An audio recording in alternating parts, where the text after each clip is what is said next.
Sreekrishnapuram വി.ടി. Bhattathiripad college സംസ്കൃത വിഭാഗവും കേരള സംസ്കൃത അക്കാദമിയും സംയുക്തമായി സംഘടിപ്പിക്കുന്ന 2024-25 അധ്യയന വർഷത്തിലെ പ്രഭാഷണ പരമ്പരയുടെ തുടക്കമാണിന്ന്. വളരെയധികം സന്തോഷം.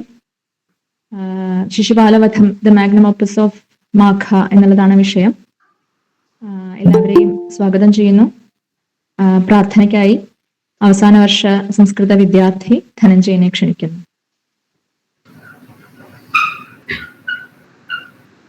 മൈത്രീം ഭജത അഖില ഹൃജയത്രീം മൈത്രീം ഭജത അഖില ഹൃജയത്രീം മൈത്രീം ഭജത അഖില ഹൃജയത്രീം ആത്മവദേവ പരാനപി പശ്യത ആത്മവദേവ പരാനപി പശ്യത യുദ്ധം ത്യജത സ്പർദ്ധാം ത്യജത യുദ്ധം ത്യജത സ്പർദ്ധാം ത്യജത ത്യജത പരേഷ്വക്രമമാക്രമണം ത്യജത പരേഷ്വക്രമമാക്രമണം മൈത്രീം ഭജത അഖില ഹൃജയത്രീം മൈത്രീം ഭജത അഖില ഹൃജയത്രീം ജനനീ പൃഥിവീ കാമദുഘാസ്തേ ജനനീ പൃഥിവീ കാമദുഘാസ്തേ ജനകോ ദേവഃ സകല ദയാലു ജനകോ ദേവഃ സകല ദയാലു ദാമ്യത ദത്ത ദയധ്വം ജനത ദാമ്യത ദത്ത ദയധ്വം ജനത ശ്രേയോ ഭൂയാത് സകല ജനാനാം ശ്രേയോ ഭൂയാത് സകല ജനാനാം ശ്രേയോ ഭൂയാത് സകല ജനാനാം ശ്രേയോ ഭൂയാത് സകല ജനാനാം ശ്രേയോ ഭൂയാത് സകല ജനാനാം.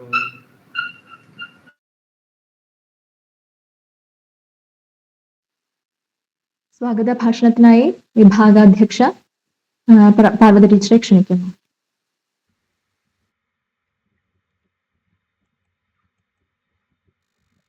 നമസ്കാരം. ഇന്ന് ശ്രീകൃഷ്ണപുരം വി.ടി. ഭട്ടതിരിപ്പാട് കോളേജും കേരള സംസ്കൃത അക്കാദമിയും കൂടി ഒരുമിച്ച് ആസൂത്രണം ചെയ്ത് പ്രതിമാസ പരമ്പരയായി നടത്താൻ ഉദ്ദേശിക്കുന്ന ശിശുപാലവധം എന്ന മഹാകാവ്യത്തിൻ്റെ നൈതിക സാമാജിക ദൃഷ്ട്യാ ഉള്ള ഒരു ചർച്ച, ആ പരിപാടിയുടെ ഉദ്ഘാടനമാണ്. ആ ഉദ്ഘാടനത്തിന് ഈ സുദിനവും ഈ സുമുഹൂർത്തവും നമുക്ക് ലഭിച്ചതിൽ ആദ്യം തന്നെ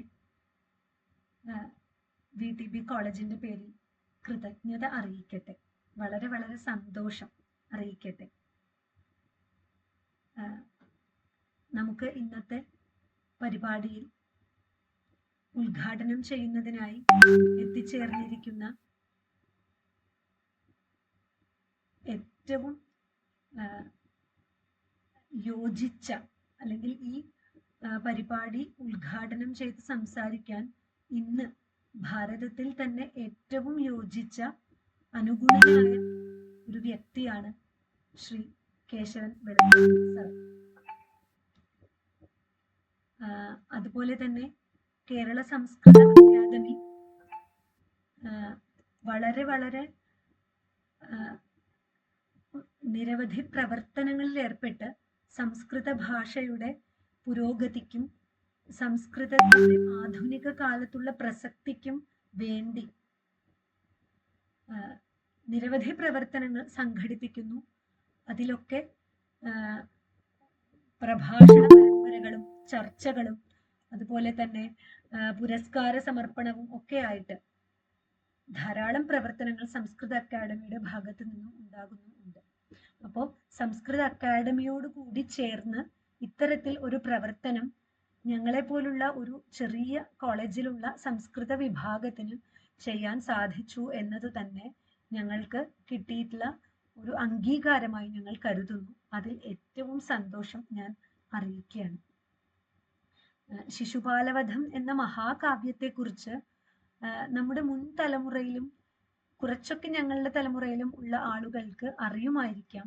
എങ്കിൽ പോലും ഇന്നത്തെ പുതുതലമുറയിലുള്ള സംസ്കൃതം പഠിക്കുന്ന വിദ്യാർത്ഥികൾക്ക് പോലും ശിശുപാലവധം എന്ന കാവ്യത്തിന്റെ അല്ലെങ്കിൽ മാഘൻ എന്ന മഹാകവിയുടെ, ഖണ്ഡാമാഘൻ എന്നൊക്കെ പ്രസിദ്ധനായ അദ്ദേഹത്തിന്റെ സുദൃഢ ഗംഭീരമായ ഭാഷയിലേക്ക് പ്രവേശിക്കാൻ കുറച്ചെങ്കിലും ബുദ്ധിമുട്ടുകൾ നേരിടേണ്ടി വരാറുണ്ട്. അപ്പോൾ അതിലേക്ക് ഉള്ള ഒരു വലിയ ഒരു കാൽവയ്പായിട്ട്, കാരണം നമ്മൾക്ക് എന്തും പഠിക്കാൻ മാതൃഭാഷയാണ് ഏറ്റവും ഔചിത്യമായ അല്ലെങ്കിൽ ഏറ്റവും അനുഗുണമായിട്ടുള്ള ഉപാധി. അപ്പോൾ ആ ഉപാധിയിലൂടെ പഠിക്കാനുള്ള ചർച്ചകളിലേക്ക് കുട്ടികളെ നയിക്കാനുള്ള ഏറ്റവും നല്ല ഒരു മാർഗമാണ് നമ്മളിപ്പോൾ സ്വീകരിച്ചിട്ടുള്ളത്. അപ്പോൾ ആ മാർഗത്തിലൂടെ എല്ലാ കുട്ടികൾക്കും ഈ ഒരു ചർച്ചാ പരമ്പര, മാഘനെ കുറിച്ച് അറിയാനുള്ള ഒരു വേദി ഉണരട്ടെ എന്ന് ഞാൻ ഏറ്റവും ആനന്ദത്തോടു കൂടി സന്തോഷത്തോടു കൂടി എല്ലാവരെയും അറിയിക്കുകയാണ്. ആദ്യമായി സ്വാഗതം ചെയ്യുക എന്നതാണ് എൻ്റെ കർത്തവ്യം. നമുക്ക് ഇന്ന് അധ്യക്ഷ പദവി അലങ്കരിക്കേണ്ടത് കോളേജിലെ പ്രിൻസിപ്പൽ ഡോക്ടർ സരിത നമ്പൂതിരി ആണ്. ടീച്ചർക്ക് ആകസ്മികമായി വന്നു ചേർന്ന ചില ഒരു പെട്ടെന്നുണ്ടായ ടീച്ചറുടെ കുടുംബത്തിലുണ്ടായ ഒരു ദുഃഖവാർത്ത, അതുകൊണ്ട് ടീച്ചർക്ക് ഇപ്പോൾ ഇതുവരെ ജോയിൻ ചെയ്യാൻ കഴിഞ്ഞിട്ടില്ല. ടീച്ചർ ഞങ്ങളോട് പറഞ്ഞിട്ടുള്ളത് ജോയിൻ ചെയ്തോളാം എന്നാണ്. നമുക്കത് കാരണം ഇപ്പൊ ഇതുവരെ ജോയിൻ ചെയ്തിട്ടില്ലെങ്കിൽ പോലും ടീച്ചറെ ഈ വേദിയിലെ അധ്യക്ഷ പദവി അലങ്കരിക്കുന്നതിനായി സന്തോഷത്തോടു കൂടി സ്നേഹാദരങ്ങളോടെ ക്ഷണിക്കുന്നു. നമുക്കിന്ന് ആമുഖ ഭാഷണം നിർവഹിക്കുന്നത് സംസ്കൃത അക്കാദമിയുടെ ചെയർമാൻ ആയിട്ടുള്ള ശ്രീ പ്രൊഫസർ KT മാധവൻ സാറാണ്. മാധവൻ സാറ് കേരളത്തിന് മുഴുവനും സുപരിചിതനാണ്. കേരളത്തിന് പുറത്തുള്ളവർക്കും ഒക്കെ ഏറ്റവും സുപരിചിതനായിട്ടുള്ള ഒരു വ്യക്തി കൂടിയാണ് മാധവൻ സാറ്. മാത്രവുമല്ല, സംസ്കൃത അക്കാദമിയുടെ പ്രവർത്തനങ്ങൾ ഏറ്റെടുത്തതിന് ശേഷം ഭാഷ നടത്തിയിട്ടുള്ള അതുല്യമായിട്ടുള്ള സംഭാവനകൾ, അതായത് സംസ്കൃത സാഹിത്യത്തിന് വേണ്ടി ഇപ്പോൾ തന്നെ അക്കാദമി പ്രതിമാസ ചർച്ചാ പ്രഭാഷണങ്ങൾ നടത്തി അത് കുമാരസംഭവം, രഘുവംശം, കിരാതാർജുനീയം ഇത്രയും കാവ്യങ്ങളുടെ ചർച്ചാ പൂരണങ്ങൾ ചെയ്തു കഴിഞ്ഞിരിക്കുന്നു. ഇതിനൊക്കെ നേതൃത്വം വഹിച്ചത് മാധവൻ മാഷ് തന്നെയാണ്. സംസ്കൃത അക്കാദമി എപ്പോഴും സംസ്കൃതത്തോടും അതിനെ പ്രണയിക്കുന്ന സാധാരണക്കാരായിട്ടുള്ള എല്ലാവരോടും, അതുപോലെ തന്നെ ഞങ്ങളെ പോലുള്ള കുട്ടികളോടും ഒക്കെ ഞങ്ങൾ നിങ്ങളുടെ മുന്നിൽ കുട്ടികൾ തന്നെയാണ്. അപ്പോൾ കുട്ടികളോടും ഒക്കെ ചേർന്ന് നിൽക്കുകയാണ്. അപ്പോൾ അങ്ങനെ സംസ്കൃത അക്കാദമിയുടെ സാരഥ്യം വഹിക്കുന്ന മാധവൻ മാഷെ സന്തോഷത്തോടു കൂടി ഞാൻ ഈ വേദിയിലേക്ക് സ്വാഗതം ചെയ്യുന്നു. നമുക്ക് ഉദ്ഘാടന കർമ്മം നിർവഹിച്ച് മുഖ്യ ഭാഷണം നടത്തുന്നതിനായി എത്തിച്ചേർന്നിട്ടുള്ള മുഖ്യാതിഥിയായിട്ടുള്ള ശ്രീ വെളുത്താട്ടു കേശവൻ സാർ. അദ്ദേഹം ഒരേ സമയം ഒരു ചരിത്ര പണ്ഡിതനും ഗവേഷകനും അതുപോലെ തന്നെ സംസ്കൃത പണ്ഡിതനും കൂടിയാണ്. അതാണ് അദ്ദേഹത്തിലുള്ള ഒരു അപൂർവമായിട്ടുള്ള പ്രതിഭ എന്ന് നമുക്ക് പറയാൻ കഴിയുക. കുട്ടികൾ ആരെങ്കിലും കുറച്ചു മുൻപ് വരെയുള്ള ചർച്ചകൾ കേട്ടിരുന്നെങ്കിൽ അത് നിങ്ങൾക്ക് വളരെ വേഗം മനസ്സിലാക്കാൻ സാധിക്കുമായിരുന്നു. നമുക്ക് കേശവൻ വെളുത്താട്ട് സാറുടെ വിശേഷണങ്ങൾ ഏറെയാണ്. അത് മുഴുവനും ഇവിടെ പറയുക എന്നത് ഒട്ടും ഉചിതമല്ല. എങ്കിൽ പോലും അദ്ദേഹം രചിച്ച പുസ്തകങ്ങളിൽ അദ്ദേഹത്തിന്റെ PhD തീസിസ് ആയിട്ടുള്ള ബ്രാഹ്മൺ സെറ്റിൽമെന്റ്സ് ഓഫ് കേരള എന്ന ആ പുസ്തകം കേരളത്തിന്റെ ചരിത്രത്തിൽ അടയാളപ്പെടുത്തിയിട്ടുള്ള ഒരു പുസ്തകമാണ്. അതിന്റെ പ്രാധാന്യം എന്നും ഇന്നും എന്നും ഇനി വരുന്ന കാലങ്ങളിലും ഒക്കെ ചരിത്ര വിദ്യാർത്ഥികളും അതുപോലെ തന്നെ ഏത് മേഖലയിലുള്ള ആളുകൾക്കും ഒരേപോലെ പ്രയോജനപ്രദമായിട്ടുള്ളതും കൂടിയാണ്. നമുക്ക് അറിയേണ്ട മറ്റൊരു കാര്യം എന്ന് പറഞ്ഞാൽ ശിശുപാലവധം എന്ന മഹാകാവ്യത്തിന് അദ്ദേഹം മലയാളത്തിൽ വ്യാഖ്യാനം രചിച്ചിട്ടുണ്ട് എന്നതാണ്. അപ്പോൾ അതും കൂടെ ഒരു പൊൻതൂവൽ ചാർത്തിക്കൊണ്ട് അദ്ദേഹത്തിന്റെ പ്രതിഭയെ കൂടുതൽ സമൂഹത്തിലേക്ക് പരിലസിക്കാൻ പ്രേരകമാക്കുന്നു. അങ്ങനെയുള്ള അദ്ദേഹത്തെ നമുക്ക് കിട്ടിയത് നമ്മുടെ ഏറ്റവും വലിയ ഭാഗ്യമായി കരുതി തന്നെ അദ്ദേഹത്തെ ഞാൻ സന്തോഷത്തോടുകൂടി അക്കാദമിയുടെ പേരിലും കോളേജിന്റെ പേരിലും സ്വാഗതം ചെയ്യുന്നു. സ്വാഗതം സർ.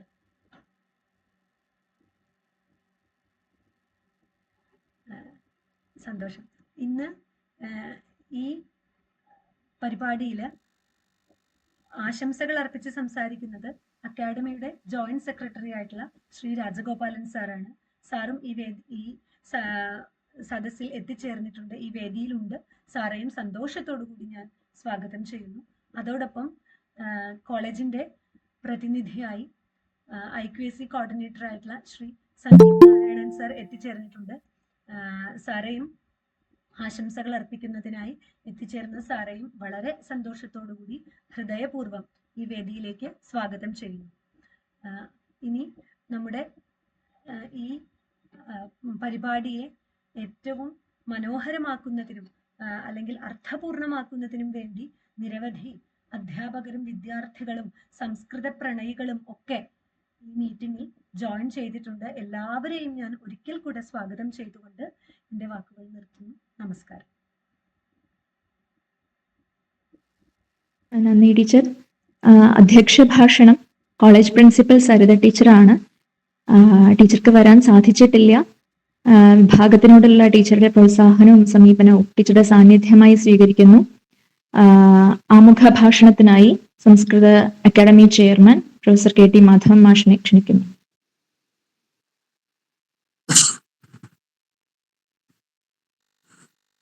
പ്രിയപ്പെട്ടവരെ,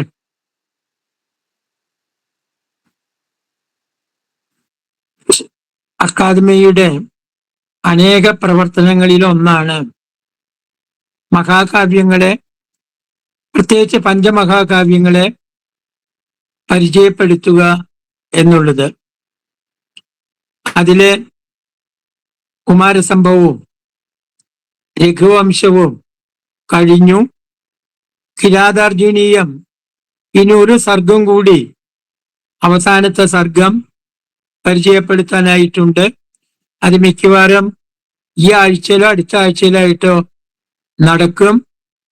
തുടർന്ന് അതിൻ്റെ ഒരു നേരിട്ടുള്ള അതിനൊരു വിലയിരുത്തല് ഗുരുവായൂർ കേന്ദ്രീയ സർവകലാശാലയിൽ വെച്ച് നടത്തുന്നതാണ്. ഇതിന്റെ പ്രയോജനം വാസ്തവത്തില് സംസ്കൃതം കൊണ്ട് ഉപജീവനം ചെയ്യുന്ന, സംസ്കൃതത്തെ സ്നേഹിക്കുന്ന സ്ത്രീകളാണ് വാസ്തവത്തിൽ ഇതിന്റെ യഥാർത്ഥ ഗുണഭോക്താക്കള്. എപ്പോഴും ഞാൻ ഒരു സങ്കടം പറയാതെ പതിവുണ്ട്. നമ്മൾ എടുക്കുന്ന പണിക്ക് അത് കേൾക്കാൻ, അത് ശ്രദ്ധിക്കാൻ കുട്ടികൾ വരാത്തത് വരുമ്പോ വളരെ മനോവിഷമം തോന്നാറുണ്ട്. ഏതായാലും മാഘത്തിന് അത് സംഭവിക്കില്ല എന്നൊരു വിശ്വാസമുണ്ട്. കാരണം മാഘത്തിലെ എല്ലാ ഗുണമുണ്ടെന്നാണ് പ്രാചീന ആചാര്യന്മാരടക്കം പറയല്. ഭാരവിയുടെ അർത്ഥഗൗരവവും കാളിദാസന്റെ ഉപമാ സൗന്ദര്യബോധവും ദണ്ഡിയുടെ പതലാളിത്യവും എല്ലാം മാഘത്തിലുണ്ട് എന്നുള്ളത് മാഘം വായിച്ചു നോക്കിയ ആൾക്കാരെ സംബന്ധിച്ചിടത്തോളം അനുഭവവേദ്യാണ്. ഞാൻ അധികം അതിൽ നീട്ടുന്നില്ല. പക്ഷെ എങ്കിലും ഒന്ന് രണ്ട് കാര്യങ്ങളുണ്ട്. എന്തിനു വേണ്ടിയാണ് മാഘനും ഭാരവിയും ശ്രീഹർഷനും ഒരു മഹാകാവ്യ സമ്പ്രദായത്തിന്റെ പൂർത്തീകരണത്തിന് വേണ്ടി തന്റെ പ്രതിഭയെ ഞെരിച്ചിട്ടില്ലേ എന്നൊരു സംശയം ഇടയ്ക്കിടയ്ക്ക് ഉണ്ടാവാറുണ്ട്. കാളിദാസനെ പോലെ സ്വതന്ത്രമായി രഘുവംശമോ കുമാരസംഭവമോ ഈ മഹാകവികളും എഴുതിയിരുന്നുവെങ്കിൽ അത് കൂടുതൽ സാർത്ഥകമായിരുന്നില്ലേ എന്നൊരു സംശയം ഇടയ്ക്കിടയ്ക്ക് എൻ്റെ മനസ്സിൽ തേടി വരാറുണ്ട്.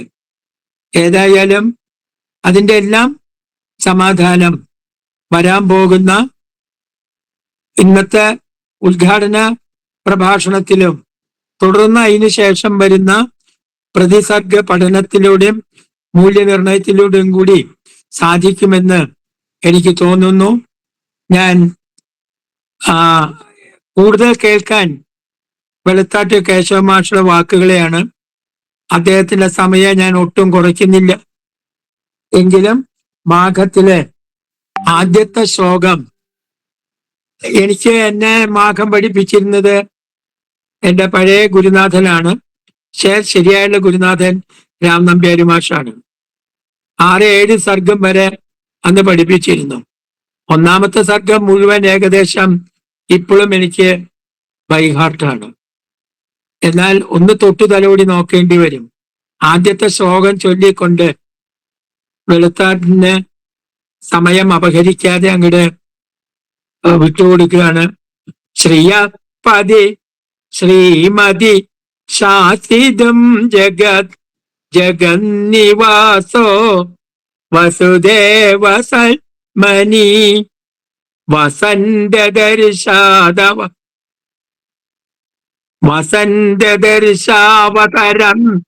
അവതരന്തം അംബരാൽ ഹിരണ്യഗർഭംഗ ഭുവം മുനിം ഹരി. ശബ്ദേ ഈ ശ്വാസം കിട്ടാണ്ടൊരു പ്രശ്നമുണ്ട്. പിന്നെ അടുത്തതാണ് ഗതം തിരശ്ചീനം നൂരുസാരഥേ തുടങ്ങിയ പദ്യങ്ങള്. ഏതായാലും മാഘം വളരെ സുന്ദരമായൊരു കാവ്യമാണ്. പ്രതിഭ നല്ലപോലെ വഴിഞ്ഞൊഴുകുന്ന കവിതയാണ്. പക്ഷെ അനാവശ്യമായിട്ടുള്ള അധ്യായങ്ങൾ ഇല്ല എന്ന് ചോദിച്ചു കഴിഞ്ഞാൽ ഇല്ല എന്ന് പറയാതിരിക്കാനും പറ്റില്ല. ഏതായാലും മാഘത്തിന്റെ ആ പ്രതിസർഗമുള്ള വിമർശനത്തിനും നിരൂപണത്തിനുമുള്ള പടിവാതില് തുറന്നിടാൻ വേണ്ടി കേശവൻ സാറിനെ സാദരം ക്ഷണിച്ചുകൊണ്ട് എൻ്റെ വാക്കുകള് ഞാൻ ഉപസംഹരിക്കുന്നു. നമസ്കാരം. നന്ദി മാഷെ. ഉദ്ഘാടനം ചെയ്ത് സംസാരിക്കുന്നതിനും മുഖ്യ ഭാഷണത്തിനുമായി കേശവൻ വെളുത്താട്ട് സാറിനെ ക്ഷണിക്കുന്നു. ആദരവോടെ സ്നേഹത്തോടെ ക്ഷണിക്കുന്നു. എല്ലാവർക്കും നമസ്കാരം. വാസ്തവത്തില് എന്നോട് ഇത് ആവശ്യപ്പെട്ടത് നിങ്ങൾ എന്നെ തമാശക്കാരനാണ് കളിയാക്കാനാണ് എന്ന് എനിക്ക് തോന്നിയിട്ടുണ്ട്. ഞാൻ ഈ 2 സാഹസം ചെയ്തിട്ടുണ്ട്. ഇപ്പോ കിരാതാർജനീയത്തില് ഭാരവ്യൻ പറഞ്ഞിട്ടുണ്ട് സഹസ വിദധീതന ക്രിയാന്ന്, എടുത്തു ചാടിയിട്ട് ഒരു കാര്യം ചെയ്യരുത് എന്ന്. പക്ഷെ ഞാൻ ചെയ്തിട്ടുള്ളത് മുഴുവനും എടുത്തു ചാട്ടാണ്. ആദ്യം തന്നെ ഒരു സംസ്കൃത കാവ്യം മലയാളത്തിലേക്ക് ആക്കണം തോന്നിയത് മാഘാണ്. ശരിക്കും തുടങ്ങേണ്ടിയിരുന്നത് നൈഷധത്തിൽ നിന്നാണെന്ന് പിന്നെ പറഞ്ഞു. ഇതിനെക്കാട്ടിലും കടുപ്പുള്ള സാധനമാണ് അത്ര അത്. ഏതായാലും ഇത്തരം സാഹസം കാണിക്കുക എന്നുള്ളത് മാത്രം ചെയ്തതിന് ഒരു ശിക്ഷ എന്നുള്ള നിലയ്ക്ക് എന്നെ കളിയാക്കാൻ വേണ്ടിയിട്ട് നിങ്ങൾ ആവശ്യപ്പെട്ടതാണ് ഇത് എന്നുള്ള വിശ്വാസം എനിക്ക് ഇപ്പോഴും മുഴുവനും മാറിയിട്ടില്ല. ഏതായാലും നോക്കാം.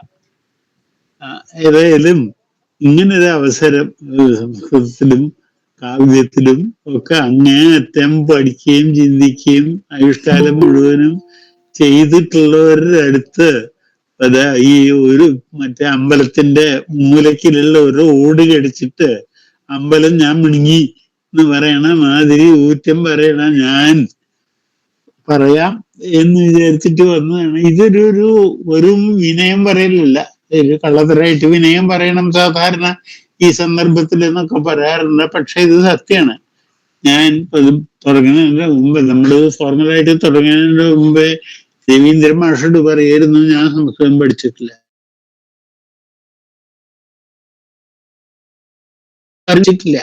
എന്നാണ് പറയുന്നത്. ഏതായാലും ഇതൊക്കെ വെച്ചിട്ട് ഇപ്പൊ 1-2 കാര്യങ്ങളൊക്കെ വായിച്ചിട്ടുള്ള ഒരു ധൈര്യം വെച്ചിട്ടാണ് മാധവ മാഷും പാർവതി ടീച്ചറും ഒക്കെ പറഞ്ഞപ്പോ ഞാൻ തന്നെ ചാടി കളിച്ച് ഇറങ്ങിയത്.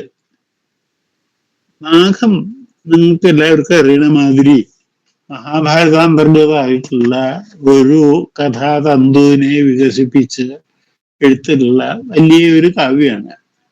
ഇതിഹാസങ്ങളിലെ കഥാവസ്തുക്കൾ ഉപജീവിച്ച് പലതരത്തിലുള്ള സാഹിത്യകൃതികൾ എല്ലാ കാലത്തും രചിക്കപ്പെട്ടിട്ടുണ്ട്. മഹാഭാരതത്തിലെയും രാമായണത്തിലെയും കഥകളെ ഇന്ത്യയിലുണ്ടായ പലതരം കൃതികൾക്ക് കണക്കില്ല. അലങ്കാര ശാസ്ത്ര ഗ്രന്ഥങ്ങളിൽ ഏറ്റവും പഴക്കമുള്ള ഒന്നായ കാവ്യാദർശത്തിൽ കാവ്യങ്ങളുടെ വിഷയമായി ഇതിഹാസ കഥകളിൽ നിന്നുണ്ടായതോ മറ്റെന്തെങ്കിലുമോ ഇതിഹാസ കഥോദ്ഭൂതം ഇതരദ്വാ എന്ന് ദണ്ഡി പറയുന്നുണ്ട്. അങ്ങനെ ഇതിഹാസ കഥോത്ഭൂതമായിട്ടുള്ള കഥാതന്തുക്കൾ വികസിപ്പിച്ച് കാവ്യങ്ങൾ ചമയ്ക്കുമ്പോൾ ഭാസനും കാളിദാസനും ഭാരവിയും മാഘനും ശ്രീഹർഷനും ഒക്കെ മൂലത്തുനിന്ന് പല തരത്തിലുള്ള മാറ്റങ്ങളും വരുത്തിയിട്ടുണ്ട്. സൗന്ദര്യശാസ്ത്രപരമായ കാരണങ്ങൾ മാത്രമല്ല ഇതിന്റെ പിന്നിലുള്ളത്. സാമൂഹ്യവും സാംസ്കാരികവുമായി വ്യത്യസ്തമായ സന്ദർഭങ്ങളിൽ ഉണ്ടായ ആഖ്യാനങ്ങളിൽ സ്വാഭാവികമായും വ്യത്യാസം കാണും. ഇതിഹാസത്തിലെ മൂലവും അതിൽ നിന്ന് കാവ്യത്തിൽ വന്ന വ്യത്യാസങ്ങളും പരിശോധിച്ചാൽ അവയുണ്ടായ സന്ദർഭങ്ങൾ വിലയിരുത്താം. മറ്റൊരു വിധത്തിൽ പറഞ്ഞാൽ 2 പാഠങ്ങളും, ഇതിഹാസത്തിലുള്ള പാഠവും കാവ്യത്തിലുള്ള പാഠവും, 2 പാഠങ്ങളും അവയുണ്ടായ കാലഘട്ടങ്ങളെ നോക്കിക്കാണാൻ സഹായിക്കുന്ന സൂക്ഷ്മദർശിനിയായി ഉപയോഗിക്കാം. ഭാവുകത്വത്തിലെ ഈ മാറ്റങ്ങൾക്ക് പിന്നിലെ ഘടകങ്ങളും അവയെ പ്രേരിപ്പിച്ച ചരിത്രപരമായ പരിണാമങ്ങളും എന്തൊക്കെയാണ്? മാഘന്റെ ശിശുപാലവധ കാവ്യത്തെ, ചരിത്രം എന്ന വിജ്ഞാന രൂപത്തെ, മറ്റേ പാർവതി ടീച്ചർ പറഞ്ഞ മാതിരി ഞാൻ പരിശീലനം കൊണ്ടും പ്രവൃത്തി കൊണ്ടും ചരിത്രത്തിലാണ് വ്യാപരിച്ചിട്ടുള്ളത്. ചരിത്രം എന്ന വിജ്ഞാന രൂപത്തിന്റെ ചട്ടക്കൂട്ടിൽ അത് ഉപജീവിച്ച മൂലവുമായി ഒത്തുനോക്കി ചില പ്രശ്നങ്ങൾ ഉന്നയിക്കാനും അവയ്ക്ക് ഉത്തരം തേടാനുമാണ് ഞാൻ ഇന്ന് പുറപ്പെടുന്നത്. പാർവതി ടീച്ചർ തുടങ്ങി തന്നെ ഖണ്ഡാമാഘൻ എന്നുള്ള അദ്ദേഹത്തിന്റെ വിധത്തിനെ പറ്റിയിട്ടല്ല. ഒരു ഏതെങ്കിലും പ്രസിദ്ധമായ കൽപ്പനയുടെയോ പ്രയോഗത്തിന്റെയോ മുൻനിർത്തിയിട്ട് മഹാകവികൾക്ക് ഇത്തരം ബിരുദം ചാർത്തി കൊടുക്കുന്ന സമ്പ്രദായമുണ്ട്. ദീപശിഖ കാളിദാസൻ അല്ലെങ്കിൽ ഛത്രഭാരവി എന്നൊക്കെ പറയുന്നത് പോലെ ശിശുപാലവധത്തിലെ 4-ാം സർഗത്തിലെ രൈവതക പർവ്വതത്തിന്റെ വർണ്ണന, ആ വർണ്ണനയുടെ സന്ദർഭത്തില് ഈ രൈവതക പർവ്വതത്തിനെ ഒരു ആനയെ പോലെ കണ്ടിട്ട് ഞാൻ ആ ശ്ലോകം വായിക്കാം. ഉദയതി വിതതോർധ്വരശ്മിരജാവ് അഹിമരുചൗ ഹിമധാംനി യാതി ശാസ്ത്രം വഹതി ഗിരിരയം വിളംബി ധണ്ഡാദ്വയ പരിവാരിത വാരണേന്ദ്രലീലാം ഈ ആനയുടെ രണ്ട് ഭാഗത്തുള്ള ഒരു മണികള് ചന്ദ്രൻ ഉദിക്കുകയും അല്ല ചന്ദ്രൻ അസ്തമിക്കുകയും സൂര്യൻ ഉദിക്കുകയും ചെയ്യണ സമയത്ത് ഈ രണ്ട് ഭാഗത്തുള്ള മണികൾ അങ്ങോട്ടും ഇങ്ങോട്ടും നീങ്ങണ മാതിരി ഈ മലയുടെ രണ്ട് ഭാഗത്തുമാണ് സൂര്യോദയവും ചന്ദ്രോദയവും എന്ന് പറയണ ആ ഒരു ഈ വർണ്ണനയുടെ കൽപ്പനയുടെ മനോഹാരിത കൊണ്ടാണ് മാഘന് ഖണ്ഡാമാഹൻ എന്ന് പേര് പറയാൻ കാരണം. ഞാൻ ഒരു പടിയും കൂടി മുമ്പേക്ക് കടത്തി പറയാറുണ്ട്. സംസ്കൃത സാഹിത്യത്തിലെ നടുനായകമായിരിക്കാനുള്ള എല്ലാ യോഗ്യതകളും നിറഞ്ഞ ഒരു കാവ്യം ഉണ്ടാക്കിയ ആള്, ഒരു മണി കെട്ടിയ കാവ്യം ഉണ്ടാക്കിയ ആള് എന്നുള്ള നിലയ്ക്ക് കൂടി അദ്ദേഹത്തിന് ഖണ്ഡാമാഘൻ എന്ന് പറയാം എന്ന് എനിക്ക് തോന്നിയിട്ടുണ്ട്. നമ്മള് ധാരാളം കേട്ടിട്ടുള്ള ഒരു ഇതാണ് കവ്യേഷു മാഘ, കവി കാളിദാസ. അത് വ്യാകരണ പിഴവുള്ള ഒരു വാക്യാണ്. സംസ്കൃതം അറിയണവർക്ക് നിശ്ചയുണ്ടാവും അതിൽ വ്യാകരണം തെറ്റാണെന്ന്. കവ്യേഷു മാഘ, കവിഷു കാളിദാസ എന്നെങ്കിലും വേണം, എന്തെങ്കിലും ആവട്ടെ. ഇത് വളരെ പ്രസിദ്ധമാണ്. ഈ മാഘന്റെ പ്രസിദ്ധി കാരണം ഇതിലത്തെ വ്യാകരണ പിഴവ് ആരും ശ്രദ്ധിച്ചിട്ടില്ല. പിന്നെ മാധവേട്ടൻ, ഡോക്ടർ മാധവൻ പറഞ്ഞതിന്റെ ദണ്ഡിയുടെ ബദലാളിത്യം, ഭാരവിയുടെ അർത്ഥഗൗരവം, കാളിദാസന്റെ ഉപമ, ഈ ഗുണങ്ങളൊക്കെ ഒന്നിച്ച ഒരു സ്ഥലത്ത് കാണണമെങ്കിൽ മാഘനിലുണ്ട് എന്ന് പറഞ്ഞിട്ടുള്ള ആ പഴയ സംസ്കൃത പദ്യവും എല്ലാവരും കേട്ടിട്ടുണ്ടാവും. സംസ്കൃതത്തിലെ ഏറ്റവും മുന്തിയത് എന്ന് വെച്ചിട്ടുള്ള 5 മഹാകാവ്യങ്ങളിൽ ഒന്നാണ് ശിശുപാലവധം. അതേപോലെ പാരമ്പര്യ രീതിയിൽ കാവ്യം പഠിക്കാൻ ഉപരിപഠനത്തിന് ഉപയോഗിക്കുന്ന ഏറ്റവും പ്രധാനപ്പെട്ട വലിയ 3 കാവ്യങ്ങൾ, ബൃഹത്രയി, അതിൻ്റെ നടുക്കുള്ളതാണ് മാഘം. പറയാറുണ്ട് മാഘത്തിലത്തെ 9 സർഗം എത്തിക്കഴിഞ്ഞിട്ടുള്ള ഒരാൾക്ക് സംസ്കൃതത്തില് പുതിയൊരു വാക്ക് പിന്നെ കേൾക്കാൻ പറ്റില്ല എന്ന്. നവസർഗത്തെ മാഘേ നവശബ്ദോ വിദ്യത്തെ എന്ന് പറയാറുണ്ട്. ഇത്രയൊക്കെ പ്രസിദ്ധിയുള്ള ഒരു കാവ്യത്തിന്റെ കർത്താവായ മാഘനെ പറ്റി നമുക്ക് എന്താ അറിയുക? സത്യം പറഞ്ഞാൽ നമുക്കൊന്നും അറിയില്ല. ഈ കാവ്യം മാഘന്റെ ആണ്, അതിൻ്റെ പേര് ശിശുപാലവധം എന്നാണ് എന്ന് ഈ 19ാമത്തെ സർഗത്തിലെ അവസാനത്തെ ശ്ലോകത്തില്, 20 സർഗമാണുള്ളത്, അതിൽ 19ാമത്തെ സർഗത്തിലെ അവസാനത്തെ ശ്ലോകത്തില് ഒരു ചിത്രബന്ധത്തിൽ ഒളിപ്പിച്ചിട്ട് അദ്ദേഹം പറയുന്നുണ്ട് മാഘം ശിശുപാലവധം എന്ന്. ഇതല്ലാതെ അദ്ദേഹത്തിനെ പറ്റി യാതൊന്നും അറിയില്ല. അദ്ദേഹത്തിന്റെ ശരിക്കുള്ള പേരെന്തായിരുന്നു? മാഘൻ തന്നെയാണോ, അതോ മകം നക്ഷത്രത്തിൽ ജനിച്ച ആള് മാഘൻ എന്നാണോ എന്ന് MP ശങ്കുണ്ണി നായർ എനിക്ക് സംശയം പറയുന്നുണ്ട്. 19ാം നൂറ്റാണ്ടില് ബോംബെയില് നിർണായക സാഗരക്കാർ അച്ചടിച്ച് പുറത്തിറക്കിയ ശിശുപാലവധത്തിന്റെ ഓദ്ഘാതത്തില് 10,000-ഓളം ഒക്കെ ഊഹോപോഹങ്ങളും ഒക്കെ പണ്ഡിറ്റ് ദുർഗാപ്രസാദ് ചെയ്തിട്ടുണ്ട്. ഇതൊക്കെ കണക്കിലെടുത്ത് വാസുദേവ മാഷ് ഒറോങ്കരയുടെ വ്യാഖ്യാനത്തിന്റെ അവതാരികയില് ഇങ്ങനെ പറയുന്നുണ്ട്. ഞാൻ വാസുദേവ മാഷെ ഉദ്ധരിക്കട്ടെ. AD 7ാം ശതകത്തിന്റെ ഉത്തരാർദ്ധത്തിലായിരുന്നു മാഘന്റെ കാലം. അത് കൂടുതലൊന്നും നമുക്കറിയില്ല. അദ്ദേഹം ജനിച്ചതും ജീവിച്ചതും ഗുജറാത്തിലായിരുന്നു എന്നും ഊഹമുണ്ട്. തന്നെ പറ്റി തന്നെ മാഘകവി എഴുതിയതായി വിശ്വസിക്കപ്പെടുന്ന 5 ശ്ലോകങ്ങളുള്ള ഒരു കവിവംശ വർണ്ണനം മാഘത്തിന്റെ പല പതിപ്പുകളുടെയും ഒടുവിൽ കൊടുത്തു കാണുന്നുണ്ട്. മല്ലിനാഥൻ അത് വ്യാഖ്യാനിച്ചിട്ടില്ല. 1-2 സുഭാഷിതങ്ങളും മാഘന്റെ പേരിൽ, ഹിരണ്യമേവ അർജയ കേട്ടിട്ടുണ്ടാവില്ലായിരുന്നു, മാഘന്റെ പേരിൽ പറഞ്ഞിട്ടുണ്ട്. അല്ലാതെ വേറെ യാതൊന്നും അദ്ദേഹത്തിനെ പറ്റി അറിയില്ല എന്നുള്ളതാണ് വസ്തുത. നമുക്ക് മാധവ മാഷ് ചൊല്ലിയിട്ടുള്ള ആദ്യത്തെ ശ്ലോകം വെച്ചിട്ട് തന്നെ തുടങ്ങാം. ശ്രീയപ്പതി. ഇനി രണ്ടാമത് ചൊല്ലേണ്ട കാര്യമില്ല. മാഷ് ചെല്ലിയ സ്ഥിതിക്ക് ഷിക്കാഗോ യൂണിവേഴ്സിറ്റിയിൽ നിന്ന് സംസ്കൃതത്തിന്റെ പ്രൊഫസറായിട്ട് അടുത്ത കാലത്ത് റിട്ടയർ ചെയ്ത ഗാരി ടെമ്പർ ഈ ശ്ലോകത്തിനെ പറ്റിയിട്ട് വളരെ വിസ്തരിച്ച ഒരു സ്ഥലത്തിൽ പറയുന്നുണ്ട്. ഈ പദ്യം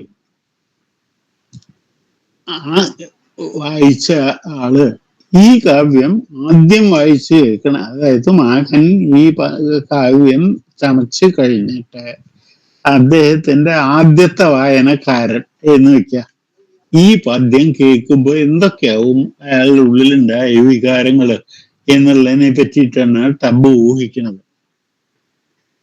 ശ്രീയ എന്ന ആദ്യ പദം അതാണ്ട് കേൾക്കുമ്പോ ആദ്യം ഓർമ്മ വരിക കിരാതാർജനീയത്തിലത്തെ ആദ്യത്തെ പദമാണ് ശ്രീയ കുരുണാമധിപസ്യ. കവിയുടെ മഹാനായ മുൻഗാമി ഭാരവിയെ പറ്റിയിട്ട് ഓർമ്മ വരും. വാസ്തവത്തില് കിരാതാർജനീയവും മാഘവും ഒപ്പം വെച്ച് വായിക്കുമ്പോൾ ഒരു കാര്യം വ്യക്തമാവും. മാഘൻ ഭാരവിയെ കാര്യമായിട്ട് അനുകരിക്കാൻ ശ്രമിച്ചിട്ടുണ്ട്. അനുകരിക്കുക മാത്രമല്ല, അനുകരിച്ച് അതിശയിച്ചിട്ടുള്ള ഒരാളാണ് മാഘൻ എന്ന് നമുക്ക് യാതൊരു സംശയവും ഇല്ലാതെ പറയാം. അപ്പോൾ ശ്രീയ എന്ന ആദ്യ പദം തന്നെ കവിയുടെ മുൻഗാമിയായ ഭാരവിയുടെ കിരാതാർജനീയത്തിലെ ആദ്യ പദം ഓർമ്മയിൽ ഒരു വെല്ലുവിളിയായി വന്നു വീണിരിക്കും. തുടർന്നു വരുന്ന സാന്ദ്രമായ പദപ്രയോഗ ചാതുരി കൊണ്ട് ആ മുൻഗാമിയെ, അതായത് ഭാരവിയെ കടത്തിവെട്ടാൻ ചില സാധ്യതകളും ഈ കവിയിൽ കണ്ടിരിക്കും. ശ്രീയപതി എന്ന് കഴിഞ്ഞിട്ട് വരുന്ന അടുത്ത പദം ശ്രീമതി എന്ന വിശേഷണം. ശ്രീമതി എന്ന വിശേഷണം അതിൻ്റെ വിശേഷ്യത്തിൽ നിന്ന് വസുദേവസദ്മനി, അത് പൂർവാർദ്ധത്തിന്റെ ഏറ്റവും അവസാനത്തെ ശബ്ദമാണ് വസുദേവസദ്മനി എന്നുള്ളത്. ശ്രീമതി എന്ന വിശേഷണം അതിൻ്റെ വിശേഷ്യത്തിൽ നിന്ന് ഏറെ അകലെ കൊണ്ടുപോയി തുടക്കത്തിൽ തന്നെ വെച്ചത് ശ്രീയപതി ശ്രീമതി.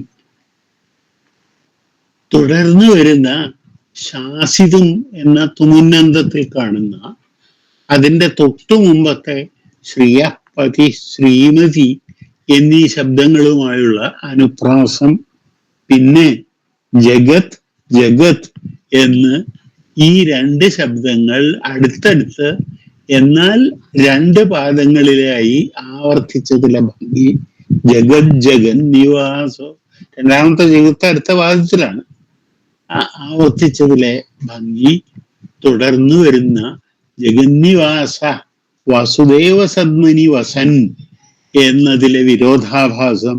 ജഗന്നിവാസനാണ്, ജഗത്ത് മുഴുവൻ നിവാസമായിട്ടുള്ള ഈ വിദ്വാൻ വസുദേവ സദ്മനിയാണ് താമസിക്കുന്നത്. അതിലത്തെ വിരോധാഭാസം. വസൻ എന്നത് വസുദേവ സദ്മനി എന്ന അതിൻ്റെ അധികരണത്തിൽ നിന്ന് ഉത്തരാർദ്ധത്തിലേക്ക് മാറ്റി അനുവാചകന്റെ ഉദ്വേഗം വർദ്ധിപ്പിച്ചത്. തുടർന്ന് കൃഷ്ണന്റെ അവതാര സ്വഭാവം ഒന്ന് സൂചിപ്പിച്ച ശേഷം അവതരന്തം നാരദനെ പറ്റിയിട്ട് ഉടനെ തന്നെ പറഞ്ഞത് എന്നിവയും മറ്റു പലതും കൂടി ചേർന്നു. ഇത് കേട്ടപ്പോ തർക്കമൊന്നുമില്ല, ഇതാ ഒരു കവി എന്ന് ഈ ആദ്യ പദ്യം തന്നെ മണികുട്ടി വിളംബരം ചെയ്തിരിക്കും. തബിന്റെ ഈ എസ്സയുടെ പേരെന്നെ പോയം വിത്ത് ബെൽസ് ഓൺ എന്നാണ്. തബിന്റെ പഠനം പ്രസിദ്ധീകൃതമായ അതേ പുസ്തകത്തിൽ ലോറൻസ് മക്രി എന്ന മറ്റൊരു പണ്ഡിതനും മാഘത്തെ പറ്റി പഠിക്കുന്നുണ്ട്. ഈ പഠനങ്ങളിൽ നിന്ന് ഉരുത്തിരിഞ്ഞു വരുന്ന ചില കാര്യങ്ങളുണ്ട്. അതിൽ ഏറ്റവും പ്രധാനമായി എനിക്ക് തോന്നിയത് AB Keith, Sushil Kumar De, Kunjan Raja, AK Warder മുതലായ ആധുനിക പണ്ഡിതന്മാർ മാഘത്തെക്കുറിച്ച് പ്രകടിപ്പിച്ച അതൃപ്തിക്ക് അവർ നേരിട്ടല്ലെങ്കിലും വിനയാന്വിതവും ശക്തവുമായ ഭാഷയിൽ കൊടുക്കുന്ന മറുപടിയാണ്. ഇപ്പൊ മാധവ മാഷ് പറഞ്ഞില്ലേ, അതിലത്തെ ചില സർഗങ്ങളൊക്കെ അനാവശ്യമാണ്, അത് ഇതിന്റെ കാവ്യത്തിന്റെ പുരോഗതിക്ക് വിഘാതാണ് എന്നൊക്കെ ഉള്ള മാതിരി പറഞ്ഞല്ലോ. അത് ഇതിലുമൊക്കെ ശക്തമായ ഭാഷയില് ഈ എസ് കെയുടെയും സുനീതി കുമാർ ചാറ്റർജിയും അതേപോലെ കുഞ്ഞൻ രാജാവും എ ബി കിത്തും ഒക്കെ പറഞ്ഞിട്ടുണ്ട്. മഹാകാവ്യം എന്ന സാഹിത്യ രൂപത്തിന്റെ ധർമ്മം ശരിക്കും മനസ്സിലാകാതെയാണ് കീത്ത് മുതൽ ലൈൻഹാർഡ് വരെയുള്ള പണ്ഡിതന്മാർ ഇത്തരത്തിൽ വിലയിരുത്തിയതെന്ന് പറയേണ്ടി വരും.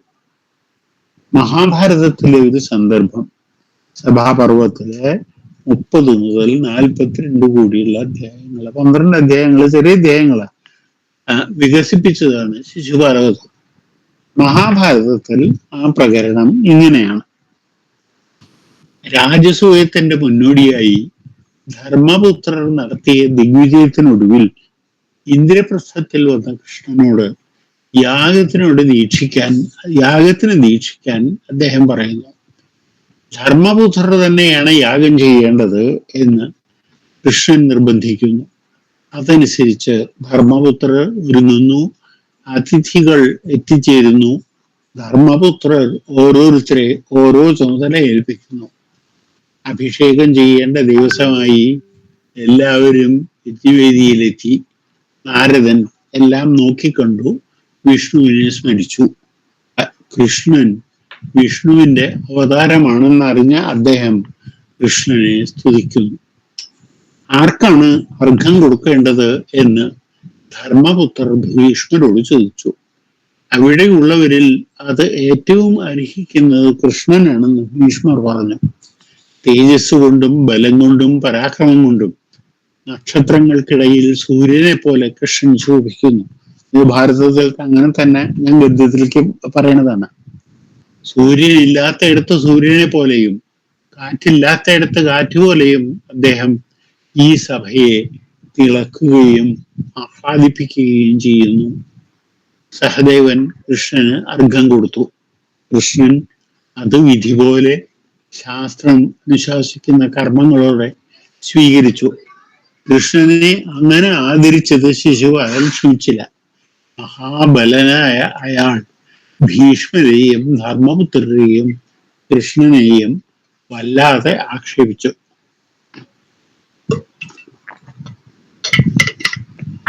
അടുത്ത അധ്യായത്തിൽ 23 ശ്ലോകമുള്ളത്.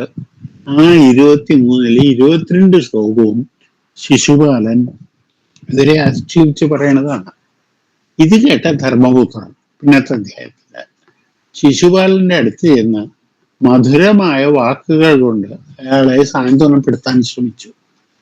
അയാളെ അങ്ങനെ അന്വയിപ്പിക്കേണ്ടതില്ലെന്നും അയാൾ സാന്ത്വനം അർഹിക്കുന്നില്ലെന്നും ഭീഷ്മർ പറഞ്ഞു. വീണ്ടും കൃഷ്ണന്റെ മാഹാത്മ്യം ഉപന്യസിച്ചു. ആ കൃഷ്ണനെ പൂജിച്ചത് ശരിയായില്ലെന്ന് ശിശുപാലൻ കരുതുന്നു. അയാൾ എന്താണെന്ന് വെച്ചാൽ ചെയ്തോട്ടെ. ഭീഷ്മർ ഇങ്ങനെ പറഞ്ഞു നിർത്തിയപ്പോൾ സഹദേവൻ തുടർന്നു. ഞാൻ കൃഷ്ണനെ പൂജിച്ചത് സഹിക്കാത്തവർ വല്ലവരും ഉണ്ടെങ്കിൽ എന്റെ കാൽ ഇതാ അവരുടെ നെറുകയിൽ. അപ്പോൾ ആകാശത്ത് നിന്ന് പുഷ്പവൃഷ്ടി ഉണ്ടായി.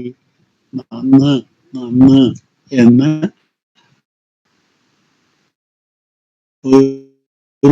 ഭരതൻ അതിനെ ശരിവെക്കുകയും കൂടി ചെയ്തപ്പോൾ അവിടേക്ക് ക്ഷണിച്ചു വന്ന എല്ലാ രാജാക്കന്മാരുടെയും മുഖം കോപം കൊണ്ട് വിളറി. കൃഷ്ണനെ പൂജിച്ചത് പിടിക്കാത്ത അവർ വായിൽ നിന്ന് മാംസം തട്ടിയെടുക്കപ്പെട്ട സിംഹങ്ങളെ പോലെ അലറി. അതിരും അഴിവുമില്ലാത്ത ആ രാജസാഗരം യുദ്ധത്തിനൊരുങ്ങുന്നത് കൃഷ്ണൻ അറിഞ്ഞു. പൂജിക്കേണ്ടവരെ, വിശേഷിച്ച് ബ്രാഹ്മണരെയും ക്ഷത്രിയരെയും പൂജിച്ചിട്ട് സഹദേവൻ കർമ്മം മുഴുവനാക്കി.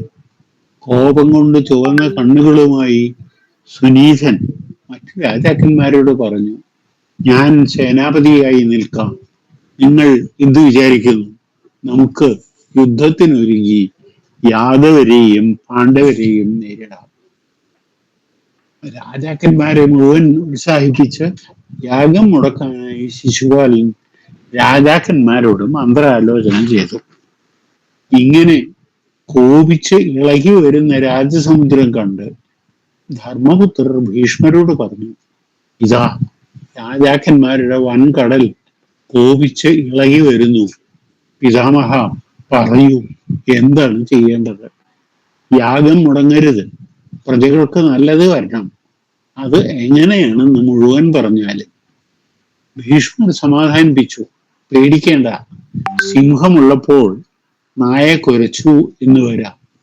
ഈ രാജാക്കന്മാരുടെ ബുദ്ധി കെടുത്തി അവരെ നാശത്തിലേക്കാണ് ശിശുപാലൻ കൊണ്ടുപോകുന്നത്. ഇത് കേട്ട ശിശുപാലൻ ഭീഷ്മരെ കടുത്ത ഭാഷയിൽ അധിക്ഷേപിച്ചു. 2 അധ്യായം മുഴുവനും ഈ അധിക്ഷേപമാണ്. അപ്പോൾ ഭീമസേനൻ അതിക്രുദ്ധനായി ശിശുപാലന്റെ നേർക്ക് ചാടി. ഭീഷ്മർ ഭീമനെ ശിവൻ സുബ്രഹ്മണ്യനെ എന്ന പോലെ തടഞ്ഞു. ഒരു വിധത്തിൽ ഭീഷ്മർ ഭീമന്റെ കോപം ശമിപ്പിച്ചു. ശിശുപാലൻ പരിഹസിച്ചുകൊണ്ട് പറഞ്ഞു, ഭീഷ്മ, ഇവനെ വിടൂ. ഭീമ, ഇവനെ വിടൂ. തീയിൽ പാറ്റയെന്ന ഭീഷ്മ, ഇവനെ വിടൂ. തീയിൽ പാറ്റയെന്ന പോലെ എന്റെ പ്രതാപാഗ്നിയിൽ ഇവൻ എരിയുന്നത് രാജാക്കന്മാർ കാണട്ടെ. ഇത് കേട്ട് ഭീഷ്മർ ഭീമസേനോട് ശിശുപാലന്റെ കഥ പറഞ്ഞു കൊടുത്തു. 3 കണ്ണുകളും 4 കൈകളും ആയാണ് ചെയ്തികുലത്തിൽ ശിശുപാലൻ പിറന്നത്. കുട്ടി കരഞ്ഞത് കഴുതയുടെ ശബ്ദത്തിലാണ്. അച്ഛനമ്മമാർ അവനെ കളയാൻ തീർച്ചയാക്കി. അപ്പോൾ ഇവൻ ശ്രീമാനും മഹാബലനുമാവും, കളയരുത്. ഇവന്റെ മരണത്തിന് സമയമായിട്ടില്ല. ഇവനെ ആയുധം കൊണ്ട് കൊല്ലാൻ ഒരാൾ ഉണ്ടായിട്ടുണ്ട് എന്ന് ഒരശരീരി ഉണ്ടായി.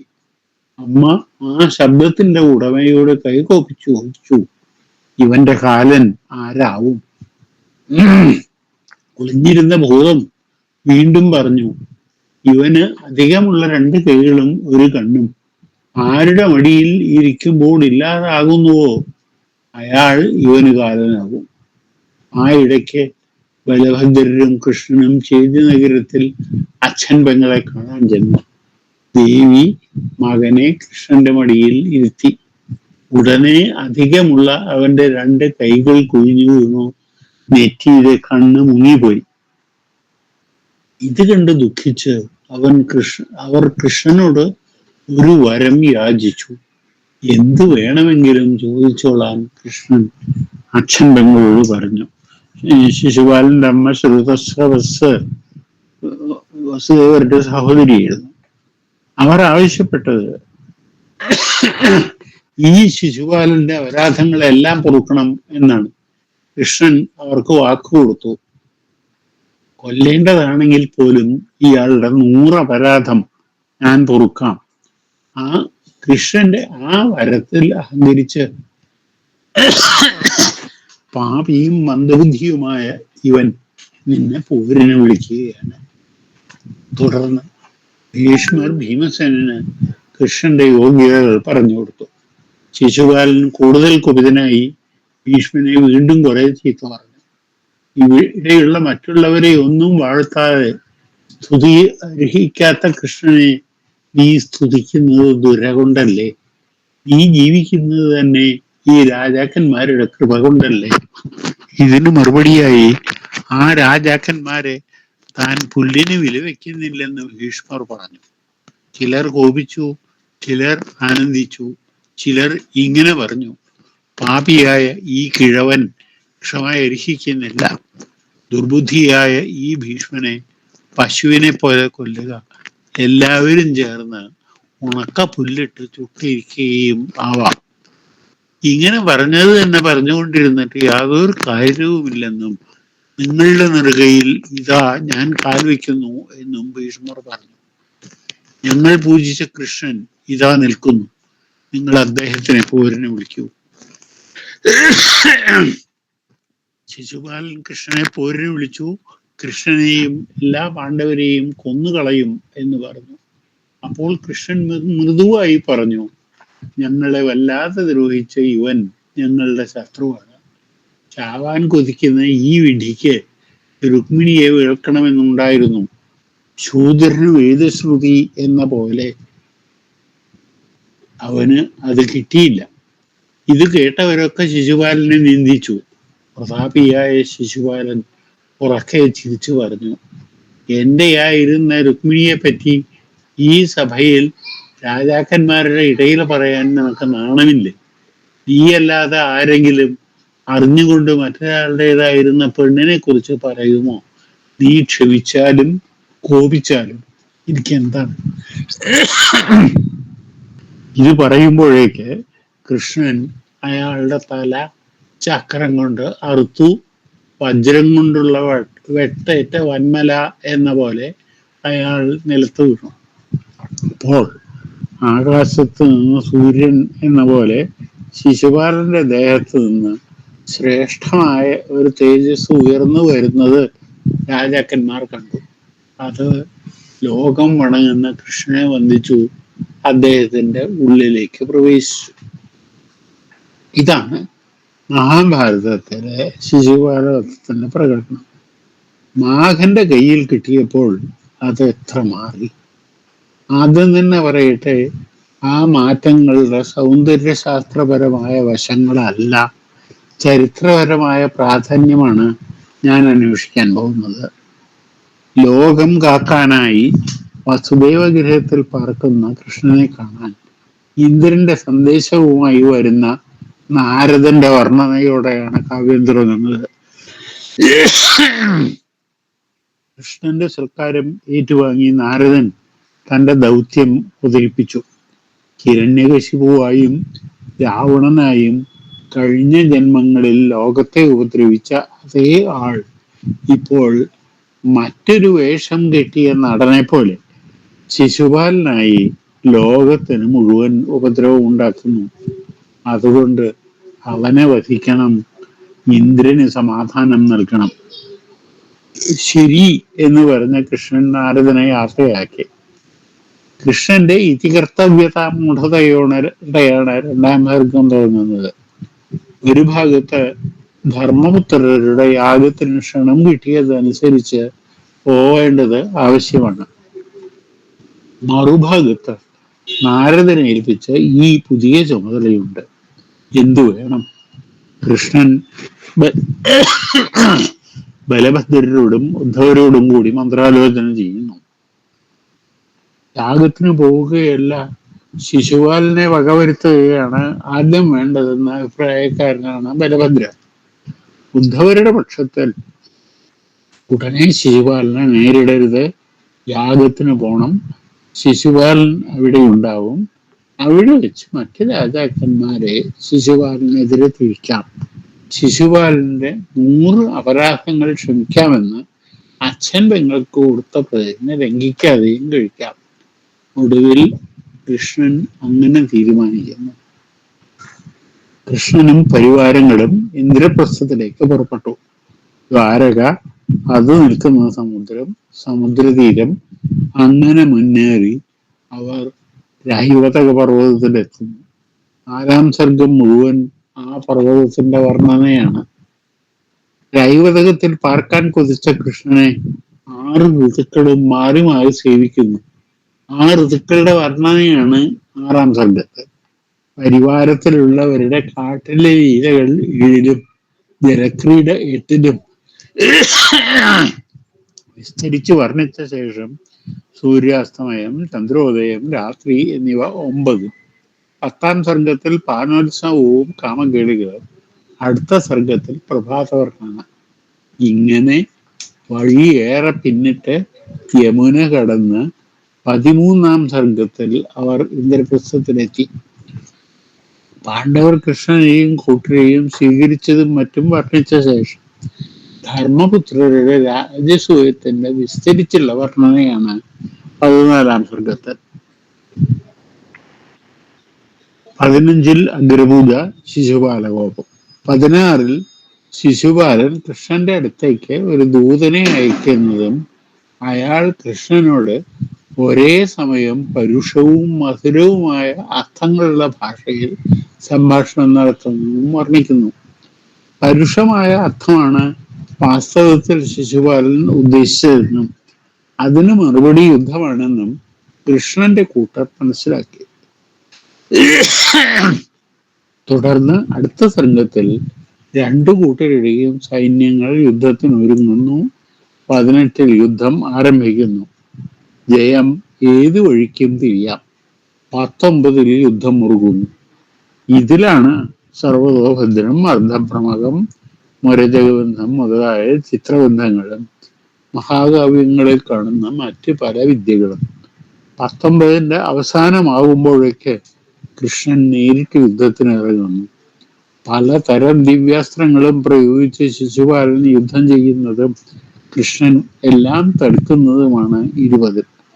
ഒരായുധവും ഫലിക്കുന്നില്ലെന്ന് മനസ്സിലായ ശിശുപാലൻ മർമ്മഭേദിയായ വാക്കുകൾ ഉപയോഗിച്ചുവെന്നും കൃഷ്ണൻ പണ്ട് രാഹുവിന്റെ ഉടലെടുത്ത അതേ ചക്രം കൊണ്ട് ശിശുപാലന്റെ തലയറുത്തു എന്നും ശിശുപാലന്റെ ഉടലിൽ നിന്ന് ഒരു തേജസ് പുറപ്പെട്ട് അത് കൃഷ്ണന്റെ ദേഹത്തിൽ പ്രവേശിച്ചു എന്നും അവസാനത്തെ 3 ശ്ലോകം കൊണ്ട് പറഞ്ഞ് കാവ്യം അവസാനിക്കുന്നു. ഇതിഹാസത്തിൽ നിന്ന് കാവ്യത്തിലെത്തിയപ്പോഴേക്ക് വന്ന പല മാറ്റങ്ങൾ പ്രധാനമാണ്. ഇതിഹാസത്തിലെ രംഗം ധർമ്മപുത്രരുടെ യജ്ഞവേദി മാത്രമാണ്. ആരും അങ്ങോട്ടും ഇങ്ങോട്ടും മാറുന്നില്ല. മറ്റൊന്ന്, അവിടെ സംഭവങ്ങളില്ല. കൃഷ്ണൻ ശിശുപാലന്റെ തലയെടുക്കുന്നത് ഒഴിച്ചാൽ വെറും വാചകങ്ങൾ മാത്രം. ഭീഷ്മരും സഹദേവനും ഭീമനും ശിശുപാലനും കൃഷ്ണനും ഒക്കെ കടുത്ത പോർവിളി നടത്തുന്നുണ്ടെങ്കിലും അതൊക്കെ വായ കൊണ്ട് മാത്രം. യജ്ഞവേദിയിൽ നിന്ന് ആരും പുറത്തു കിടക്കുന്നില്ല. പടയാളികളോ ചതുരംഗ സൈന്യമോ അവിടെ ഉള്ളതായി എവിടെയും സൂചനയില്ല. ഇന്ദ്രപ്രസ്ഥത്തിലെ രാജസൂയത്തിന്റെ വേദിയിലാണ് ഇതൊക്കെ നടക്കുന്നതെങ്കിലും യാഗത്തെക്കുറിച്ചോ യാഗത്തിന്റെ ധാരാളിത്തത്തെക്കുറിച്ചോ ഒരു ശബ്ദവുമില്ല. യാഗത്തിന് വന്നു ചേർന്ന മറ്റ് രാജാക്കന്മാരെ പറ്റി വിസ്തരിച്ച് പറയുന്നുണ്ട്. ശിശുപാലന്റെ ജനനകഥ ഇതിഹാസത്തിൽ വിസ്തരിച്ച് പ്രതിപാദിച്ചിരിക്കുന്നു. കാവ്യത്തിൽ ഇതേക്കുറിച്ച് 1-2 അവ്യക്തമായ ചില സൂചനകൾ മാത്രം. ഇതിഹാസത്തിൽ നാരദന് ഒരു റോളുമില്ല, മറ്റൊരു അതിഥി അത്രമാത്രം. കാവ്യത്തിലോ തുടക്കം ദ്വാരകയിൽ. അവിടുന്ന് പുറപ്പെട്ട കൃഷ്ണനും പരിവാരങ്ങളും പതുക്കെ ഇന്ദ്രപ്രസ്ഥത്തിലെത്തുന്നു. വഴി മുഴുവൻ വിസ്തരിച്ചു വർണ്ണിച്ചും വഴിയിലൊക്കെ അവരെ പാർപ്പിച്ചുമാണ് കവി പുരോഗമിക്കുന്നത്. ഇന്ദ്രപ്രസ്ഥത്തിലും കേന്ദ്രബിന്ദു യജ്ഞവാടമല്ല, യജ്ഞത്തിനും ക്ഷണിച്ചെത്തിയവരുടെ സേനകൾ പാർക്കുന്ന ശിബിരങ്ങളും അമ്പരചുംബികളായ മറ്റ് കെട്ടിടങ്ങളുമാണ് കവി കാണുന്നത്. യജ്ഞത്തിന്റെ വർണ്ണന വിശദമാണ്. രാജാവിന്റെ സമ്പത്തും വധാന്യതയും ഒക്കെ ഇവിടെ വാഴ്ത്തുന്നു. കാവ്യം സംഭവ ബഹുലമാണ്. യാദവരുടെ ചതുരംഗ സൈന്യം, അതിന്റെ യാത്ര, യുദ്ധത്തിനുള്ള ഒരുക്കം, വഴിക്കും ഇന്ദ്രപ്രസ്ഥത്തിൽ വന്നും അവർ തങ്ങിയ കൂടാരങ്ങൾ, മറ്റു രാജാക്കന്മാരുടെ സൈന്യങ്ങളും സൈനികരും, ഈ വർണ്ണനകൾ കാണാതിരിക്കാൻ ആർക്കും പറ്റില്ല.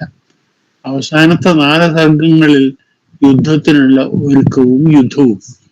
കാവ്യത്തിലെ 8 സർഗത്തിലെ, അതാണ് മാധവമാഷ് പറഞ്ഞത്, 4 മുതൽക്ക് 11 കൂടി എല്ലാ 8 സർഗത്തിലെ വർണ്ണനകൾക്ക് കഥയുടെ ഗതിയുമായി നേരിട്ട് ബന്ധമില്ലെന്നും അവ കഥാഗതിക്ക് വിലങ്ങാണെന്നും കരുതുന്നവരുണ്ട്. എന്നാൽ കാവ്യത്തിലെ സ്ഥായിഭാവമായ വീരത്തെയും അതിനെ പോഷിപ്പിക്കുന്ന ശൃംഗാരത്തെയും വീഴ്പ്പിച്ചെടുക്കാൻ ഇത് ആവശ്യമാണ്. ഇതിഹാസത്തിൽ ശൃംഗാരത്തിന് സ്ഥാനമില്ല. ശിശുപാലൻ ഭീഷ്മരെയും പാണ്ഡവരെയും കൃഷ്ണനെയും വല്ലാതെ അധിക്ഷേപിച്ച് സംസാരിക്കുന്നുണ്ടെങ്കിലും ഇതിഹാസത്തിലും കാവ്യത്തിലും ഇത് വെവ്വേറെ തരത്തിലാണ്. 15-ാം സർഗത്തിലെ 34 ശ്ലോകങ്ങൾ പ്രക്ഷിപ്തമാണ്. അത് 2 അർത്ഥത്തിലുള്ളതാണ്. അങ്ങനെ പ്രക്ഷിപ്തമായി വിട്ടാലും 16-ാമത്തെ ദൂതൻ പറയുന്ന വിധത്തിലുള്ള 2 അർത്ഥം വെച്ച അധിക്ഷേപങ്ങൾ ഇതിഹാസത്തിലില്ല. അവിടെ എല്ലാം നേർക്ക് നേരെ. മറ്റ് ആയുധങ്ങളൊക്കെ പരാജയപ്പെട്ടപ്പോഴാണ് കാവ്യത്തിലെ ശിശുപാലൻ മർമ്മം വിളക്കുന്ന ചീത്ത വാക്കുകൾ ഉപയോഗിക്കുന്നത്. ഇതിഹാസത്തിൽ ആദ്യം മുതൽ അവസാനം വരെ അത് മാത്രമാണല്ലോ. 2ലും ശിശുപാലന്റെ തല പോകുന്നത് ഇതിന്റെ ഫലമായാണ്. ഇതിഹാസവും കാവ്യവും ഉണ്ടായത് വെവ്വേറെ ലോകത്തിലാണെന്നാണ് ഈ വിശദാംശങ്ങൾ കാണിച്ചു തരുന്നത്. യാഗത്തെക്കുറിച്ച് കൃഷ്ണനും ധർമ്മപുത്രരും കൂടി നടത്തുന്ന ആലോചന കാവ്യത്തിലില്ല. യാഗത്തിന് കൃഷ്ണനെയും ക്ഷണിച്ചിട്ടുണ്ടെന്ന് 2-ാം സർഗത്തിലെ ആദ്യത്തെ ശ്ലോകത്തിൽ നിന്ന് നമുക്കറിയാം. എന്താണ്? യേക്ഷണാനേനാഹൂത. പാണ്ഡവർ തങ്ങളെ കൂടാതെയും യാഗം നടത്താൻ പോന്നവരാണെന്ന് കൃഷ്ണൻ പോയില്ലെങ്കിലും ഒന്നും വരാനില്ലെന്ന് ബലഭദ്രരും പറയുന്നുണ്ട്. എങ്കിലും യാഗത്തിലും ഓണം എന്ന താല്പര്യവും നാരദൻ വഴി ഇന്ദ്രൻ നൽകിയ സന്ദേശവും കൃഷ്ണനെ കാര്യദ്വയ ആകുലനാക്കുന്നു. യാഗത്തിന് നാരദനുണ്ടായിരുന്നു. കാവ്യം മിണ്ടുന്നേയില്ല. ശിശുപാലന്റെ ജനനകഥയോ അയാളുടെ മറ്റ് വിക്രിയകളോ കാവ്യത്തിൽ വെറുതെ സൂചിപ്പിക്കുന്നേയുള്ളൂ. എന്നാൽ കഴിഞ്ഞ ജന്മങ്ങളിൽ ഹിരണ്യകശിപുവിന്റെയും രാവണന്റെയും പുതിയ അവതാരമാണ് ശിശുപാലൻ എന്ന് കാവ്യത്തിൽ നാരദൻ ഉപന്യസിക്കുന്നുണ്ട്. മഹാഭാരതത്തിൽ ഈ ഒരു പ്രസ്താവമേ ഇല്ല. അത് പിൽക്കാലത്തുണ്ടായതാണ്. വാസ്തവത്തിൽ വിഷ്ണുപുരാണത്തിലാണ് ഇത് ആദ്യം കാണുന്നത്. അത് മഹാഭാരതമൊക്കെ കഴിഞ്ഞിട്ട് എത്രയോ കാലം കഴിഞ്ഞിട്ടുണ്ടായതാണ്. ഇതിഹാസവും കാവ്യവും ആവിർഭവിച്ച സമൂഹ രൂപങ്ങൾ വേറെയായിരുന്നു എന്ന് പറഞ്ഞു.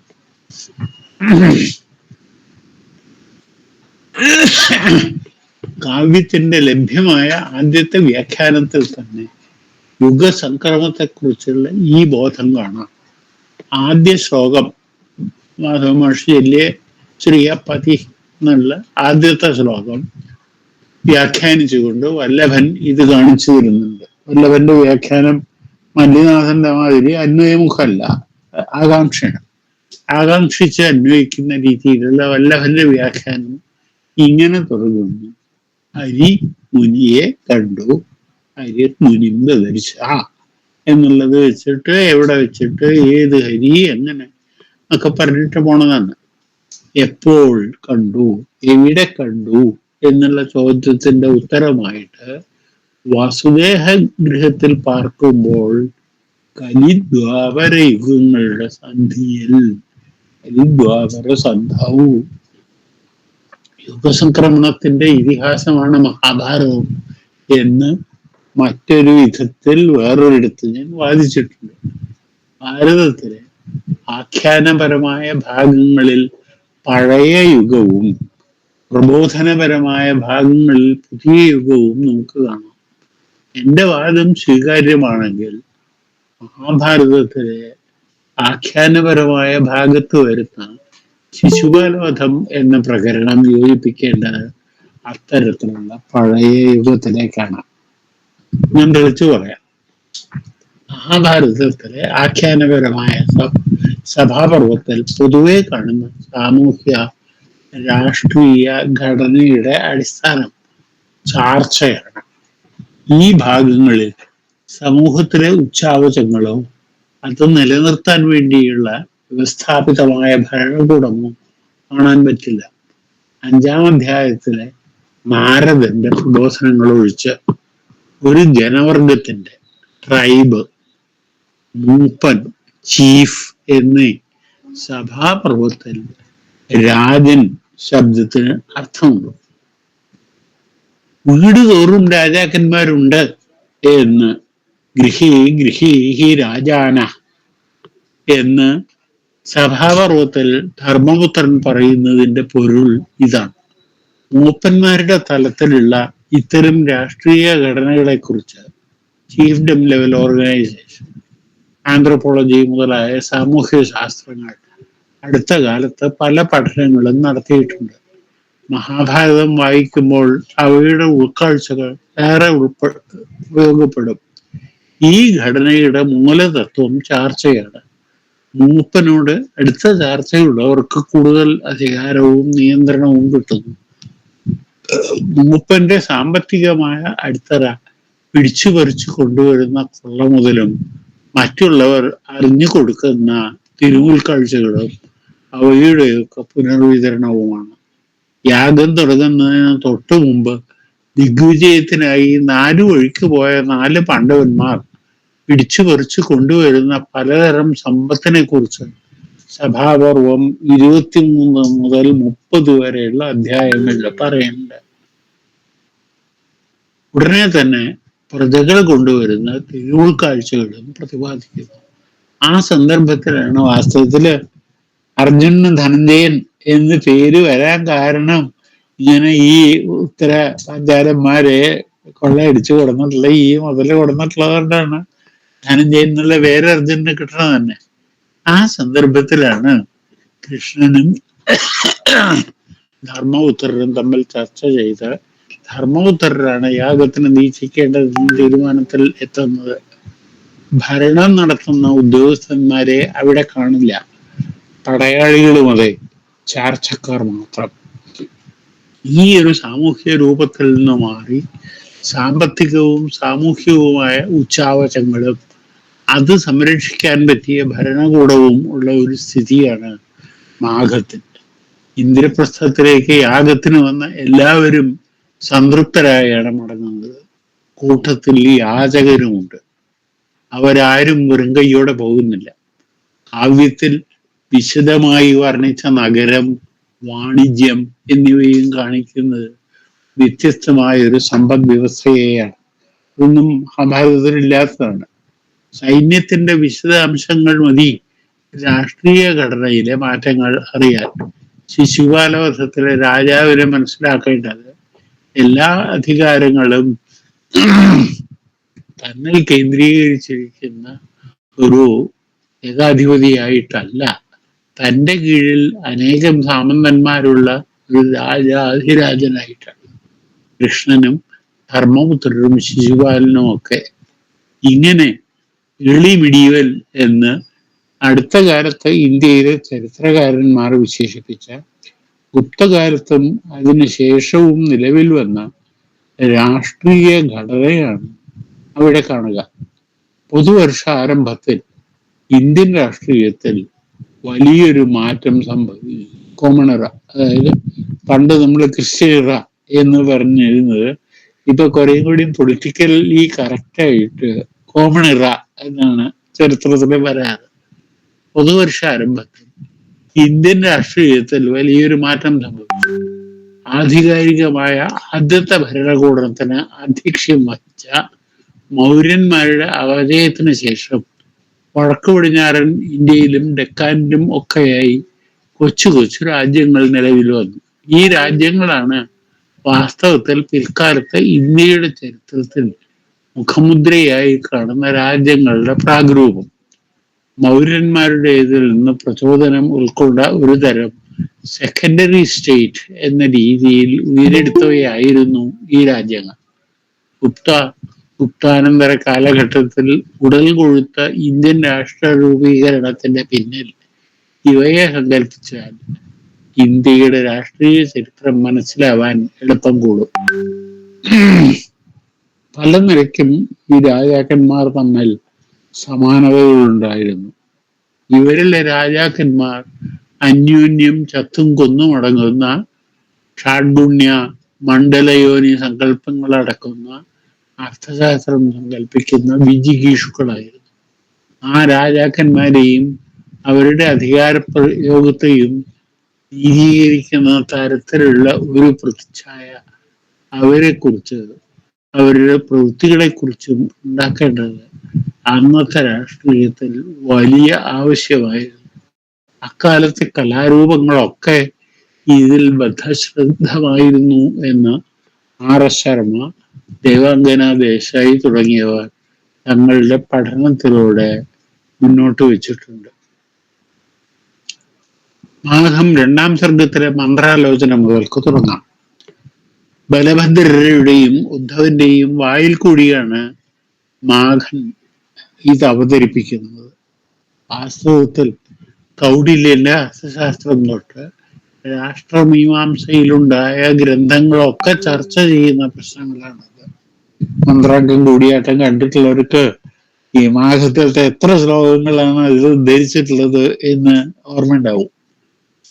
ശത്രുക്കളും മിത്രങ്ങളും ശത്രുക്കളുടെ ശത്രുക്കളും ശത്രുക്കളുടെ മിത്രങ്ങളും മിത്രങ്ങളുടെ ശത്രുക്കളും ഒക്കെയായി വളരെ സങ്കീർണമായ അർത്ഥശാസ്ത്രത്തിലെ മണ്ഡല സങ്കല്പം മനസ്സിൽ വെച്ച് ആഘത്തിലെ രണ്ടാം സർഗം വായിച്ചാൽ കാര്യം മനസ്സിലാവാൻ എളുപ്പം കൂടും. മറ്റു രാജാക്കന്മാർ തങ്ങളുടെ മേലുള്ള അധികാരം കരം കൊടുക്കുന്നതിന് പലയിടത്തും കാണാം. ശിശുപാലനെ പറ്റി പറയുന്നത് വളരെ മനോഹരമായിട്ടുള്ള ഒരു ഇതാണ്. കരാക്രാന്ത മഹീവൃത്ത, സൂര്യനെ പോലെ കരാക്രാന്ത മഹീവൃത്താണെന്നാണ്. സൂര്യൻ കരം കൊണ്ട് മഹീവൃത്തുക്കളെ ആക്രമിക്കുന്നുണ്ട്, രശ്മി കൊണ്ട് പർവ്വതങ്ങളെ ആക്രമിക്കുന്നുണ്ട്. ശിശുപാലൻ നികുതി പിരിച്ച് മറ്റു രാജാക്കന്മാരെ ആക്രമിക്കുന്നുണ്ട്, കരാക്രാന്ത മഹീവൃത്താണ്. ധർമ്മപുത്രർ കരതീകൃത ഭൂപാലൻ ആണ്. ഏകഛത്രാധിപതിയാവാൻ ഉന്നം വെക്കുന്ന ഒരു സമ്രാട്ടിന്റെ ചിത്രമാണ് ധർമ്മപുത്രരിലും കൃഷ്ണനിലും ശിശുപാലനിലും ഒക്കെ കാവ്യം കാണുന്നത്. മന്ത്രാലോചനയിൽ കൃഷ്ണൻ അവതരിപ്പിച്ച വിഷയം ചർച്ച ചെയ്ത് സിദ്ധാന്തപർവം അവതരിപ്പിക്കുന്ന ബലഭദ്രർ ദണ്ഡനീതിയുടെ സഹായത്തോടെ പല വാദങ്ങളും മുന്നോട്ട് വെക്കുന്നു. ശ്ലോകത്തിന്റെ സംഖ്യയൊക്കെ എടുത്തു കൊടുത്തിട്ടുണ്ട്. ഇവിടെ ബലഭദ്രരുടെ ഈ വാദഗതികൾക്ക് ഒരു പൂർവപക്ഷമായി ഉദ്ധവർ ചൂണ്ടിക്കാട്ടുന്നതും ദണ്ഡനീതിയുടെ മറ്റു വശങ്ങളാണ്. ഇവിടെയും മറ്റിടങ്ങളിലെയും മാഹൻ കൗടില്യനെയും മറ്റു പ്രാമാണികരെയും ആശ്രയിച്ചിട്ടുള്ളത് അതായത് സ്ഥലത്ത് നമുക്ക് കാണാം. ദണ്ഡനീതിക്ക് ഇത്തരം രാഷ്ട്രീയം ആദ്യമായി കാവ്യം മാഹമല്ല. അതിനു മുമ്പുണ്ടായ രഘുവംശം മുതൽക്കേ അത് കാണാം. കിടക്കാം അതിന്റെ തിണ്ടാകുന്ന കോട്ടമതിൽ ചുറ്റും ചൂടുന്ന ദിലീപന്റെ സാമ്രാജ്യത്തിൽ വേറെ ആർക്കും അധികാരമില്ല. മനു വരെ എത്തുന്ന ആ രാജാവിന്റെ വഴിയിൽ നിന്ന് അദ്ദേഹത്തിന്റെ പ്രജകൾ വരയ്ക്ക് പോലും തെറ്റിയില്ല. പ്രജകളുടെ ഐശ്വര്യത്തിന് വേണ്ടി മാത്രം അദ്ദേഹം ജീവിച്ചു. ലബ്ധപ്രശമനത്താൽ സ്വസ്ഥാനത്തിലെ ഒരു മുഴുവൻ പ്രകരണമാണ് ലബ്ധപ്രശമനം. ഈ പ്രസ്താവം കൊണ്ട് ദിലീപന്റെ വീഴ്ചകളെ രഘു മറച്ചു പിടിച്ചു എന്ന ഒരു സൂചനയും കാളിദാസൻ നൽകുന്നുണ്ടോ? ആലോചിക്കാവുന്നതാണ്. ലക്ഷ്മിയും സരസ്വതിയും ആ രാജാവിനെ ഒരുപോലെ സേവിച്ചു. അദ്ദേഹം നടത്തിയ ദണ്ഡം തെക്കൻ കാറ്റ് എന്ന പോലെ തീരെ കുളിരുന്നതോ ഏറെ ഉഷ്ണിക്കുന്നതോ ആയിരുന്നില്ല. രാജാവ് യോജിച്ച ദണ്ഡം നൽകുന്നവനാവണം എന്ന അർത്ഥശാസ്ത്രത്തിലെ ഇതേ ആശയമാണ് കാമന്തകന്റെ വാക്കുകളിൽ മല്ലിനാഥൻ തന്റെ രഘുവംശ വ്യാഖ്യാനത്തിൽ ഉദ്ധരിക്കുന്നത്. ഉദ്വേജയതി തീക്ഷ്ണേന മൃദുന പരിഭൂയതേ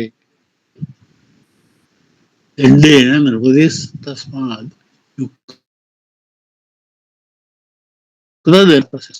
വെള്ളം പൊങ്ങിവരുന്ന പുഴ ആഞ്ഞിടെ എന്ന പോലെ ജൈത്രയാത്രയിൽ വഴങ്ങുന്നവരെ രഘു രക്ഷിക്കും, ചെറുത്തു നിൽക്കുന്നവരെ വൻമരങ്ങളായാലും പിഴുതു കളയും. ഈ ബിംബങ്ങൾ മാഘൻ ഒന്നിലധികം സ്ഥലത്ത് ഉപയോഗിച്ചിട്ടുണ്ട്. തോൽപ്പിച്ചവരെ രഘു അവരവരുടെ സ്ഥാനത്ത് തന്നെ വീണ്ടും വാഴിച്ചു.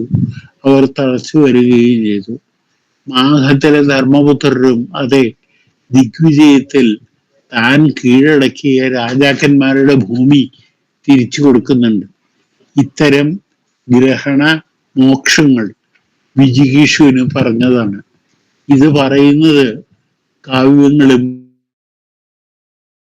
രാജസദസ്സിലുണ്ടായ രാഷ്ട്രമീമാംസയുടെ മാത്രമല്ല പല പ്രശസ്തിയിലും ദിഗ്വിജയത്തിന് ശേഷം സമുദ്രഗുപ്തൻ ചെയ്തതായി പറയുന്നത് ഇതാണ്. സർവദക്ഷിണാപഥഗ്രഹണ ജനിത പ്രതാപോന്മിഷമഹഗ്യനാണ് സമുദ്രഗുപ്തൻ. അതേപോലെ ആര്യാവർത്ത രാജ പ്രസഭോദ്ധരണോദ്ധൃത പ്രഭാവമഹാൻ സർവപ്രധാനാജ്ഞാകരണാഗമന പരിതോഷിത പ്രചണ്ഡ ശാസന അനേകം ഭ്രഷ്ടരാജ്യോത്സന്ന രാജവംശ പ്രതിഷ്ഠാപനോദ്ഭൂത നിഖില ഭുവന വിചരണ ശാന്തയശസ്. ഹരിഷേണ് ചന്ദ്രഗുപ്തനെ വിശേഷിപ്പിക്കുന്നത് ഇങ്ങനെയൊക്കെയാണ്. കാളിദാസന്റെ രഘുവും ഇതൊക്കെ തന്നെയാണല്ലോ ചെയ്യുന്നത്. രഘുവംശം 17-ാം സർഗത്തിൽ പേര് പോലും പറഞ്ഞിട്ടില്ലാത്ത ഒരു രാജാവിന്റെ സദ്ഭരണമാണ് പറഞ്ഞിരിക്കുന്നത്. അന്നത്തെ ദണ്ഡനീതിയുടെയും ധർമ്മശാസ്ത്രത്തിന്റെയും ആകത്തുകയാണത്. കാളിദാസനേക്കാൾ മാഘൻ അനുവർത്തിച്ചിട്ടുള്ളത് ഭാരവിയെ ആയതുകൊണ്ട് ഇക്കാര്യത്തിൽ ഭാരവ കൂടി നോക്കുന്നത് രസമായിരിക്കും. മൃഗാലനയാണല്ലോ മാഘത്തിലെ 2-ാം സർഗം. അർത്ഥശാസ്ത്രത്തെയും മറ്റെത്ര ഗുണങ്ങളിലെയും തത്വങ്ങളാണ് ഇങ്ങനെ രാഷ്ട്രമീമാംസയുടെ വൻ തത്വങ്ങൾ ഉൾക്കൊണ്ടതാണ്. ചൂതിൽ തോറ്റ് രാജ്യം പോയ ധർമ്മപുത്രർ കൗരവരുടെ ഭരണം എങ്ങനെയുണ്ടെന്ന് അറിഞ്ഞ് ബ്രഹ്മചാരിയുടെ വേഷത്തിൽ ഒരു കാട്ടാളനെ അയക്കുന്നു. ബ്രഹ്മചാരികളെയും വനചരന്മാരെയും ചാരന്മാരായി അയക്കണമെന്ന് അർത്ഥശാസ്ത്രം പറയുന്നു. ചാരൻ കൊണ്ടുവന്ന വർത്തമാനം അത്ര സുഖമുള്ളതല്ല. പിന്നെ ചാരൻ കൊണ്ടുവന്ന വർത്തമാനം മുഴുവൻ ഈ അർത്ഥശാസ്ത്രവും അതുപോലത്തെ ധർമ്മശാസ്ത്ര ഗ്രന്ഥങ്ങളും നോക്കി തൽഭരണം നടത്തുന്ന ഒരു രാജാവിന്റെ ഭരണത്തിനെ പറ്റിയുള്ള റിപ്പോർട്ടാണ്.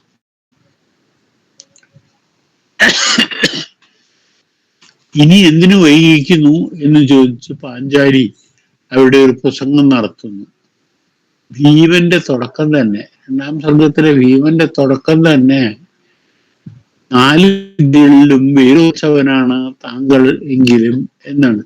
അത് വാസ്തുശാസ്ത്രത്തിലത്തെ ആദ്യത്തെ വാക്യം തന്നെയാണ്. ആനിവീക്ഷിക്ക് ത്രയീ വാർത്ത ദണ്ഡനീതിശ്ചേതി വിദ്യ. അങ്ങനെ 4 വിദ്യകളാണുള്ളത്. അതന്നെയാണ് ഭീമസേനൻ ധർമ്മപുത്രരോട് പറയുന്നത്. ഭീമന്റെ ഭാഷണം അക്കാലത്തെ പൊളിറ്റിക്കൽ സയൻസിലെ ഒരു നല്ല ലെക്ചറായി എണ്ണം പോകും. 24-ാം ശ്ലോകം വരെ തുടരുന്ന ഇതിന് ധർമ്മപുത്രർ നൽകുന്ന മറുപടിയും അതെ ഇതേ ശാസ്ത്രങ്ങൾ അനുശാസിക്കുന്ന ഭാഷയിലാണ്.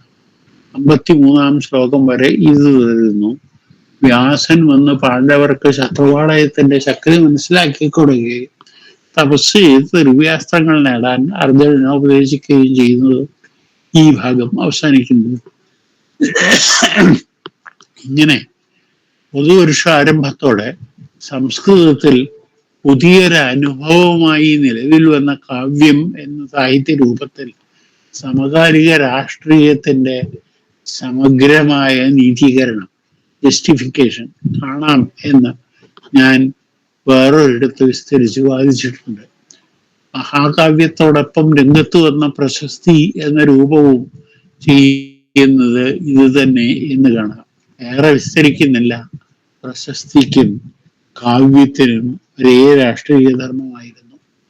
അക്കാലത്തെ രാഷ്ട്രീയ രൂപത്തെയും പ്രക്രിയകളെയും അതുവഴി അവയ്ക്ക് ആധ്യക്ഷം വഹിച്ചിരുന്ന രാജഭരണത്തെയും ആ രാജസ്ഥാനങ്ങളെയും നീതീകരിക്കാൻ കാവ്യം എന്ന ഈ പരിപാടിക്ക് കഴിഞ്ഞു.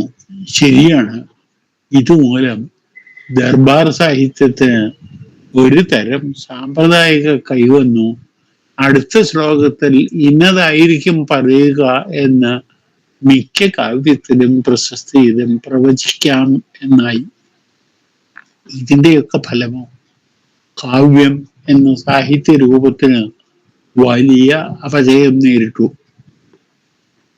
സാക്ഷാൽ ജഗന്നാഥ പണ്ഡിതന് തന്നെ ആസഫ് വിലാസം ഒരു കാവ്യം എഴുതിയിട്ടുണ്ട്. നൂർജഹാന്റെ സഹോദരനും ജഹാംഗീറിന്റെ മന്ത്രി വസീറുമായിരുന്ന ആസഫ് ഷായെ പറ്റിയിട്ട് ആസഫ് വിലാസം എന്ന മഹാകാവ്യം എഴുതി ഈ അധപ്പതനം പൂർത്തിയാക്കിയ ജഗന്നാഥ പണ്ഡിതരുടെ ഭാഷയിൽ കാവ്യം രമണീയാർത്ഥ പ്രതിപാദകമായ ശബ്ദം ആണെങ്കിൽ ആ രമണീയത കാവ്യത്തിന് നഷ്ടമായി. ക്ഷണം തോറും പുതുപുത്തനായി തോന്നുന്നതാണ് രമണീയതയുടെ രൂപം എന്ന് നമ്മൾ മാഘത്തിൽ വായിച്ചിട്ടുണ്ട്. ക്ഷണേ ക്ഷണേ എന്ന അവതാമുപൈതി തദൈവരൂപം രമണീയതായ. നിത്യനൂതനമായ ഈ രമണീയത നഷ്ടപ്പെട്ട കാവ്യം ആവർത്തന വിരസവും അനുകരണം കൊണ്ട് മടുപ്പിക്കുന്നതുമായ വെറും അപ്രസക്തിയായി.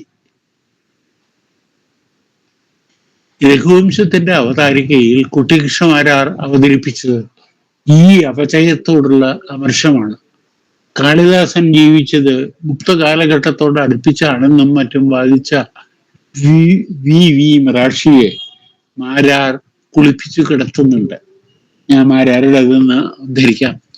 സുദീർഘമായ ഇന്ത്യ ചരിത്രത്തിൽ 1000 അമ്മത്തമ്പുരാട്ടിമാരുടെ തിരുവയർ ഒഴിഞ്ഞിട്ടുള്ളതിൽ ഒന്നിന്റെ സ്മാരകമാണ് ഉമായ സംഭവത്തെ പോലുള്ള ഒരു മഹാകാവ്യം എന്നെണ്ണുക. അതിന് ആ ഉണ്ണിത്തമ്പുരാന്റെ തിരുനാമമായ ഒരു സാധാരണ പദം ഈ കാവ്യത്തിലും കാണുന്നു എന്നതിൽ കവിഞ്ഞ് ഒരു തെളിവും വേണ്ടെന്ന് വെക്കുക. ഈ ഗവേഷണ വൈദഗ്ധ്യത്തെ പറ്റി എന്ത് പറയാനാണ്? നമ്മുടെ ആളുകളെ ഇത്തരം ഗവേഷണം നടത്താൻ പ്രേരിപ്പിക്കുന്ന ആ ചിത്തവൃത്തി ഉണ്ടല്ലോ, അതിനെ പറ്റിയാണ് ഞാൻ അനുശോചിക്കുന്നത്. തിരുനാൾ മംഗളക്കാരായ കവിപ്പടയെ കണ്ടുകണ്ട് അതിലും കവിഞ്ഞ ഒരു കവിത്വത്തെ പറ്റി ഭാവന ചെയ്യാനേ നമുക്ക് ആവില്ലെന്നായിരിക്കുന്നു. അങ്ങനെയാണ് ആരാരത് അവസാനിപ്പിക്കുന്നത്. വാസ്തവത്തിൽ ഈ രോഷത്തിന്റെ ഉദ്ഗാരം തിരിയേണ്ടിയിരുന്നത് അപചയം വന്ന കാവ്യം എന്ന രാഷ്ട്രീയ പരിപാടിക്ക് നേരെയാണ്. എന്നാൽ കാവ്യത്തിന്റെയും പ്രശസ്തിയുടെയും രാഷ്ട്രീയ ദൗത്യവും രാഷ്ട്രീയ സന്ദർഭം മാറി വന്നപ്പോൾ ആ രാഷ്ട്രീയ ദൗത്യം അപ്രസക്തമായതിനെയും മനസ്സിലാക്കാൻ മാരാർക്ക് സാധിച്ചിട്ടുണ്ട് എന്ന് തോന്നുന്നില്ല. അല്പം ചരിത്രബോധം സാഹിത്യ ആസ്വാദനത്തിൽ ഗുണമേ ചെയ്യൂ എന്ന് ഉറച്ചു വിശ്വസിക്കുന്ന ആളാണ് ഞാൻ. മാരാരുടെ അന്യഥാ അപ്രതിരോധ്യമായ വാദത്തെ ഈ ഒരു കുറവ് ദുർബലമാക്കുന്നില്ലേ? കൊട്ടാരക്കെട്ടുകൾ കവികളെ പ്രോത്സാഹിപ്പിക്കുകയും പുരസ്കരിക്കുകയും മാത്രമല്ല, അവരെ കൊണ്ട് വലിയ ലാഭം എടുക്കുകയും ചെയ്തിട്ടുണ്ട്. സംസ്കാരം രാഷ്ട്രീയത്തെയും രാഷ്ട്രീയം സംസ്കാരത്തെയും ഒരേപോലെ സഹായിച്ചു. ഷെൽഡൻ പോളക്കിന്റെ the language of gods in the world of men എന്ന വിഖ്യാത ഗ്രന്ഥത്തിലെ വാദവും ഇത് തന്നെ. ചരിത്രബോധത്തോടെ സാഹിത്യം വായിക്കണമെന്നും പുതുവർഷത്തിന്റെ തുടക്കത്തോടെ സംസ്കൃതത്തിൽ നിലവിൽ വന്ന കാവ്യം എന്ന സാഹിത്യരൂപം രാജ്യഭരണത്തിൽ അധിഷ്ഠിതമായ അന്നത്തെ രാഷ്ട്രീയ രൂപത്തിന് നീതീകരണം ഏകി എന്നും പറയുമ്പോൾ കാവ്യം ചെയ്തത് അത് മാത്രമാണെന്ന് ഞാൻ പറഞ്ഞതായി ധരിക്കരുത്. ചിനുവ അച്ചാബെ എന്ന നൈജീരിയൻ എഴുത്തുകാരൻ പറഞ്ഞതുപോലെ എല്ലാ കലാസൃഷ്ടികളും പ്രചാരണമാണ്. എല്ലാ പ്രചാരണവും കലാസൃഷ്ടി ആയിക്കൊള്ളണമെന്നില്ല എങ്കിലും എന്ന് ഉറച്ചു വിശ്വസിക്കുന്നവനാണ് ഞാൻ. എന്നാലും കാവ്യം രാഷ്ട്രീയ പ്രചാരണത്തിനുള്ള ഒരായുധം മാത്രമായിരുന്നു എന്ന് ഇവിടെ വിവക്ഷയില്ല. കാവ്യത്തിന് തീർച്ചയായും രാഷ്ട്രീയത്തിനപ്പുറം പോകുന്ന വശങ്ങളുണ്ട്. അവ ചിലരുടെയെങ്കിലും നോട്ടത്തിൽ അതിനേക്കാൾ പ്രധാനവുമാണ്. ഞാൻ ആ ഭാഗം ഏറെ വിശ്വസിക്കുന്നില്ല. സൗന്ദര്യശാസ്ത്രവും സാഹിത്യവും വിവരിച്ചവും മറ്റും എൻ്റെ അധികാര പരിധിക്ക് പുറത്താണ് എന്ന് ആരെക്കാളും നന്നായി എനിക്കറിയാം. ഇത്ര മാത്രം പറയട്ടെ, മഹാഭാരതത്തിൻ്റെയോ രാമായണത്തിൻ്റെയോ ശ്രോതാക്കളും കാവ്യങ്ങളുടെ അനുവാചകരും ഒരേ കൂട്ടത്തിലുള്ളവരല്ല. കാമസൂത്രം വിഭാവനം ചെയ്യുന്ന നഗരകന്മാരായ പണ്ഡിതന്മാരും രസികന്മാരുമായ അനുവാചകർ മുമ്പിലില്ലെങ്കിൽ നാഗം പോലുള്ള കാവ്യങ്ങൾ വാർന്നു വീഴില്ല. അവയിലെ വർണ്ണനകളുടെയും അലങ്കാരങ്ങളുടെയും പ്രസക്തി അന്വേഷിക്കേണ്ടത് ഇവിടെയാണ്. ഞാൻ ആവർത്തിക്കട്ടെ, കഥ പറയലല്ല കാവ്യത്തിന്റെ പണി. ഈ വിഷയത്തിൽ കാവ്യത്തെ ഒരുപക്ഷെ കൂടിയാട്ടത്തോട് താരതമ്യപ്പെടുത്താം. ശക്തിഭദ്രന്റെ ആശ്ചര്യ ചൂടാമണി എടുക്കുക. 7 അംഗങ്ങളുള്ള ഈ നാടകമായി അവതരിപ്പിക്കാൻ കൂടി വന്നാൽ 6 7 മണിക്കൂർ വേണ്ടി വരും. ഇത് കൂടിയാട്ടമായി അവതരിപ്പിക്കാൻ 88 ദിവസങ്ങൾ വേണം. ഇത് ശുദ്ധ അനാവശ്യമല്ലേ എന്നും കഥയുടെ ഗതിയെ തടസ്സപ്പെടുത്താനല്ലേ ഇത് ഉതകൂ എന്നും ചോദിക്കുന്നത് പോലെയാണ് കാവ്യത്തില് നഗരത്തിന്റെയും സമുദ്രത്തിന്റെയും പർവ്വതത്തിന്റെയും ഋതുക്കളുടെയും സൂര്യചന്ദ്രോദയങ്ങളുടെയും മദ്യപാനത്തിന്റെയും കാമകേളികളുടെയും അതുപോലുള്ള മറ്റു വിഷയങ്ങളുടെയും വിശദമായ വർണ്ണനകൾ എന്തിനാണ് എന്ന് ചോദിക്കുന്നത്. ധർമ്മപുത്രരുടെ രാജസൂയത്തിൽ കൃഷ്ണന് അർഘ്യം കൊടുത്തത് ശിശുപാലൻ ചോദ്യം ചെയ്തു. തുടർന്നുണ്ടായ യുദ്ധത്തിൽ ശിശുപാലനെ കൃഷ്ണൻ സുദർശന ചക്രം പ്രയോഗിച്ചു കൊന്നു. ഇത് പറയാൻ പലതരം അർത്ഥാലങ്കാരങ്ങളും ശബ്ദാലങ്കാരങ്ങളും മേൽപ്പറഞ്ഞ വർണ്ണനകളും ചിത്രബന്ധങ്ങളും കൊണ്ട് സമ്പുഷ്ടമായ 1679 ശ്ലോകങ്ങൾ എന്തിനാണെന്ന് ചോദിക്കാൻ മഹാകാവ്യത്തിന്റെ മർമ്മവും ധർമ്മവും മനസ്സിലാവാത്തവർക്കേ പറ്റൂ. ആശ്ചര്യ ചൂടാമണിയിൽ പ്രതിപാദിച്ച കഥ മനസ്സിലാക്കുക മാത്രമാണ് നിങ്ങൾക്ക് ആവശ്യമെങ്കിൽ ദയവ് ചെയ്ത് നിങ്ങൾ കൂടിയാട്ടം കാണാൻ പോകരുത്. അതേപോലെ കൃഷ്ണൻ ശിശുപാലനെ കൊന്നതിന്റെ കഥ മനസ്സിലാക്കാൻ നിങ്ങൾ രുത്. കഥ പറച്ചിലിന് അപ്പുറത്തു പോയി കാവ്യ നാടകങ്ങൾ മറ്റു പലതും സാധിച്ചു. ഇത് കുറച്ചെങ്കിലും മനസ്സിലാക്കിയാൽ അവയിലെ സമ്പന്നമായ വർണ്ണനകളിലും പലവിധം അലങ്കാരങ്ങളിലും ഒക്കെയുള്ള ധാരാളിത്തം എന്തിനെന്ന് ബോധ്യപ്പെടും. മാഘം പോലൊരു കാവ്യത്തിന് വേറെയും പ്രസക്തികളുണ്ട് എന്ന് അപ്പോൾ മനസ്സിലാവും. സംസ്കൃതത്തിലെ കാവ്യ പാരമ്പര്യത്തെയും അത് ആവിർഭവിച്ച ചരിത്ര പശ്ചാത്തലത്തെയും ഗൗരവമായി നോക്കിയാൽ ഇതിന് എളുപ്പം കൂടും. സാഹിത്യ ആസ്വാദനത്തിലെ പരിശീലനത്തിന് അപ്പുറത്ത് കുറച്ച് ചരിത്രബോധവും കൂടി ഇതിനു വേണം. അപ്പോൾ സ്വാഭാവികമായും ഇന്ത്യ ചരിത്രത്തിലെ ചില പ്രധാന പ്രശ്നങ്ങൾ അന്വേഷിക്കേണ്ടി വരും. ചരിത്രം പഠിക്കാൻ സാഹിത്യത്തിന്റെ ഭാവുകത്വം ആവശ്യമുള്ളയിടത്തോളം തന്നെ സാഹിത്യം ആസ്വദിക്കാൻ ചരിത്രബോധവും ആവശ്യമാണ് എന്ന് പറഞ്ഞുകൊണ്ട് ഞാൻ നിർത്തട്ടെ. നമസ്കാരം. ഇപ്പൊ തന്നെ വിചാരിച്ചതിലധികം സമയം എടുത്തു.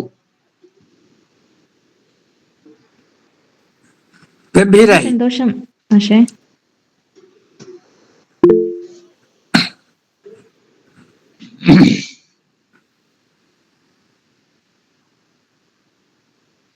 ഒരു ചരിത്രകാരന്റെ കയ്യിൽ ശിശുപാലവധത്തിന് മറ്റൊരു അസ്തിത്വം കൈവന്ന പോലെ മഹാഭാരതത്തിലെയും ധർമ്മശാസ്ത്രങ്ങളിലെയും അർത്ഥശാസ്ത്രത്തെയും ഒക്കെ ഉദ്ധരിച്ച കാവ്യത്തിന്റെ പ്രൗഢി കൂടുകയും ചെയ്തു. കുട്ടികൾക്ക് ഒരു മൾട്ടി ഡിസിപ്ലിനറി ഭാഷണം കൊടുക്കാൻ സാധിച്ച ചരിതാർത്ഥ്യമുണ്ട്. പാർവതി ടീച്ചർ ഇത് പറഞ്ഞപ്പോ എനിക്ക് ആ വിക്രമോർവശീയത്തിലത്തെ ആ ശ്ലോകത്തിന്റെ പകുതിയാണ് ഓർമ്മ വരുന്നത്. ഉർവശി കണ്ടിട്ട് ഉരൂരോസ് പറയുന്നുണ്ട്, ഇവളെ സൃഷ്ടിച്ചത് ആരാ? കാമദേവനാണോ അതോ ചന്ദ്രനാണോ എന്നൊക്കെ പറഞ്ഞിട്ട് ബ്രഹ്മാവില്ല നിശ്ചയം എന്ന് പറയുന്നുണ്ട്. കാരണം വേദാഭ്യാസ ജഡ കഥന്നു വിഷയവ്യാവൃത്ത കൗതൂഹലോ നിർമാതും പ്രഭവേൽ മനോഹരമിമം കാവ്യം മനോഹരമിമം രൂപം പുരാണോ മുനി പറയുന്നുണ്ട്. ഈ അറുബോറന്മാര് ചരിത്രകാരന്മാര് കാവ്യം വായിച്ചാൽ എങ്ങനെ ഉണ്ടാവും എന്നിപ്പൊ മനസ്സിലായില്ലേ?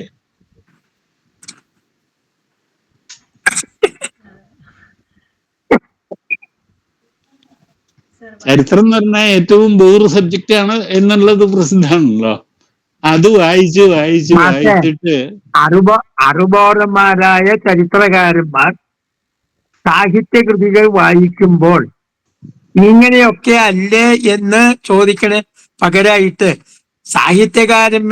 സാഹിത്യകാരന്മാരെന്ന് വിചാരിക്കുന്ന ഞങ്ങൾ ഇങ്ങനെയൊക്കെയല്ലേ എന്നൊരു ബോധമാണ് ഞങ്ങളിൽ ഉണ്ടാക്കണേ.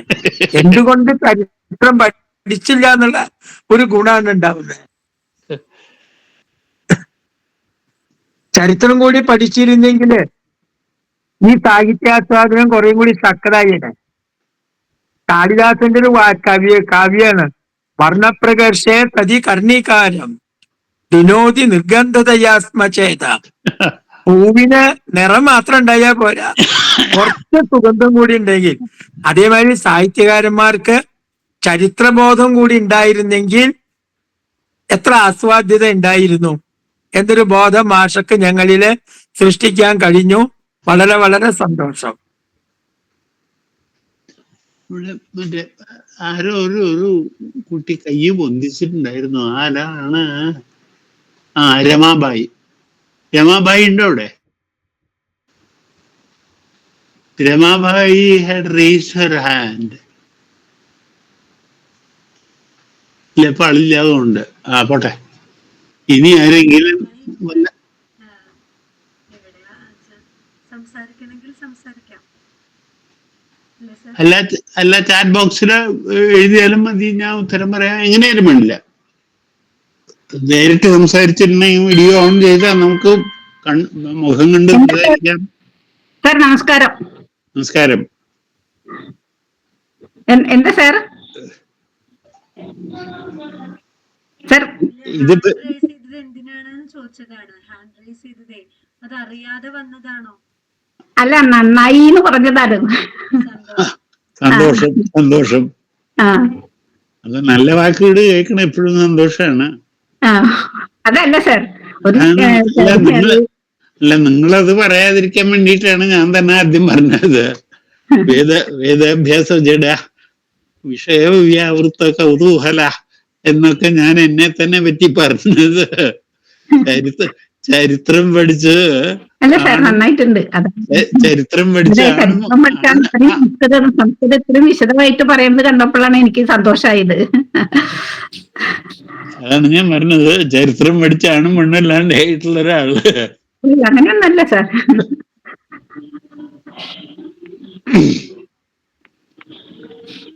പാർവതിയെ അടുത്ത നടപടിയിലേക്ക് കിടക്കൂ. തീർച്ചയായും സാർ. വളരെ സന്തോഷം. വേറെ ആരോ എന്തോ പറയാൻ തുടങ്ങണ്ടേ?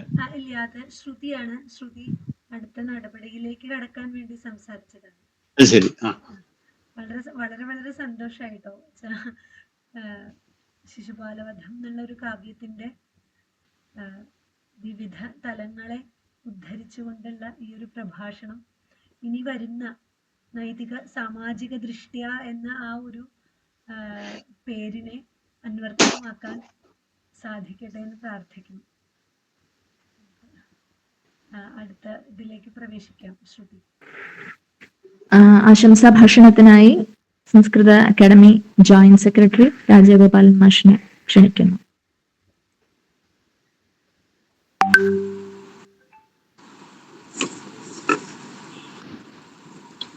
ആരാധ്യനായ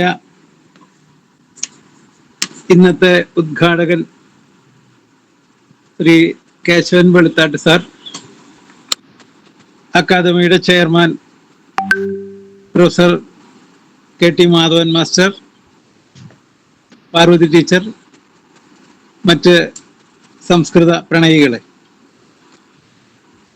സംസ്കൃത ഭാഷയിലെ മഹാകാവ്യങ്ങളെയും ഇതര കൃതികളെയും പൊതുജനങ്ങളെയും സംസ്കൃത പ്രണയികളെയും വിദ്യാർത്ഥികളെയും അധ്യാപകരെയും പരിചയപ്പെടുത്താൻ വേണ്ടിയിട്ടാണ് അക്കാദമി ഈ പരിപാടി ആസൂത്രണം ചെയ്തത്. പഞ്ചമഹാകാവ്യങ്ങളിലെ ബൃഹത്രയി ഗണത്തിൽപ്പെട്ട കിരാതാർജുനീയം കേന്ദ്രീയ സംസ്കൃത സർവകലാശാല ഗുരുവായൂർ കേന്ദ്രത്തിന്റെ സഹായത്തോടെ നമ്മൾ പരിചയപ്പെടുത്തി കഴിഞ്ഞു. ഇപ്പോഴിതാ VT ഭട്ടതിരിപ്പാട് കോളേജിന്റെ സംസ്കൃത വിഭാഗത്തിന്റെ സഹകരണത്തോടെ മാഘം പരിചയപ്പെടുത്തുകയാണ്. വെറും അന്വയാർത്ഥം പറഞ്ഞ് വ്യാഖ്യാനിക്കാതെ പുതിയ തലത്തിൽ വ്യാഖ്യാനിക്കലും പഠിക്കലുമാണ് ഇതുകൊണ്ട് ലക്ഷ്യമിടുന്നത്.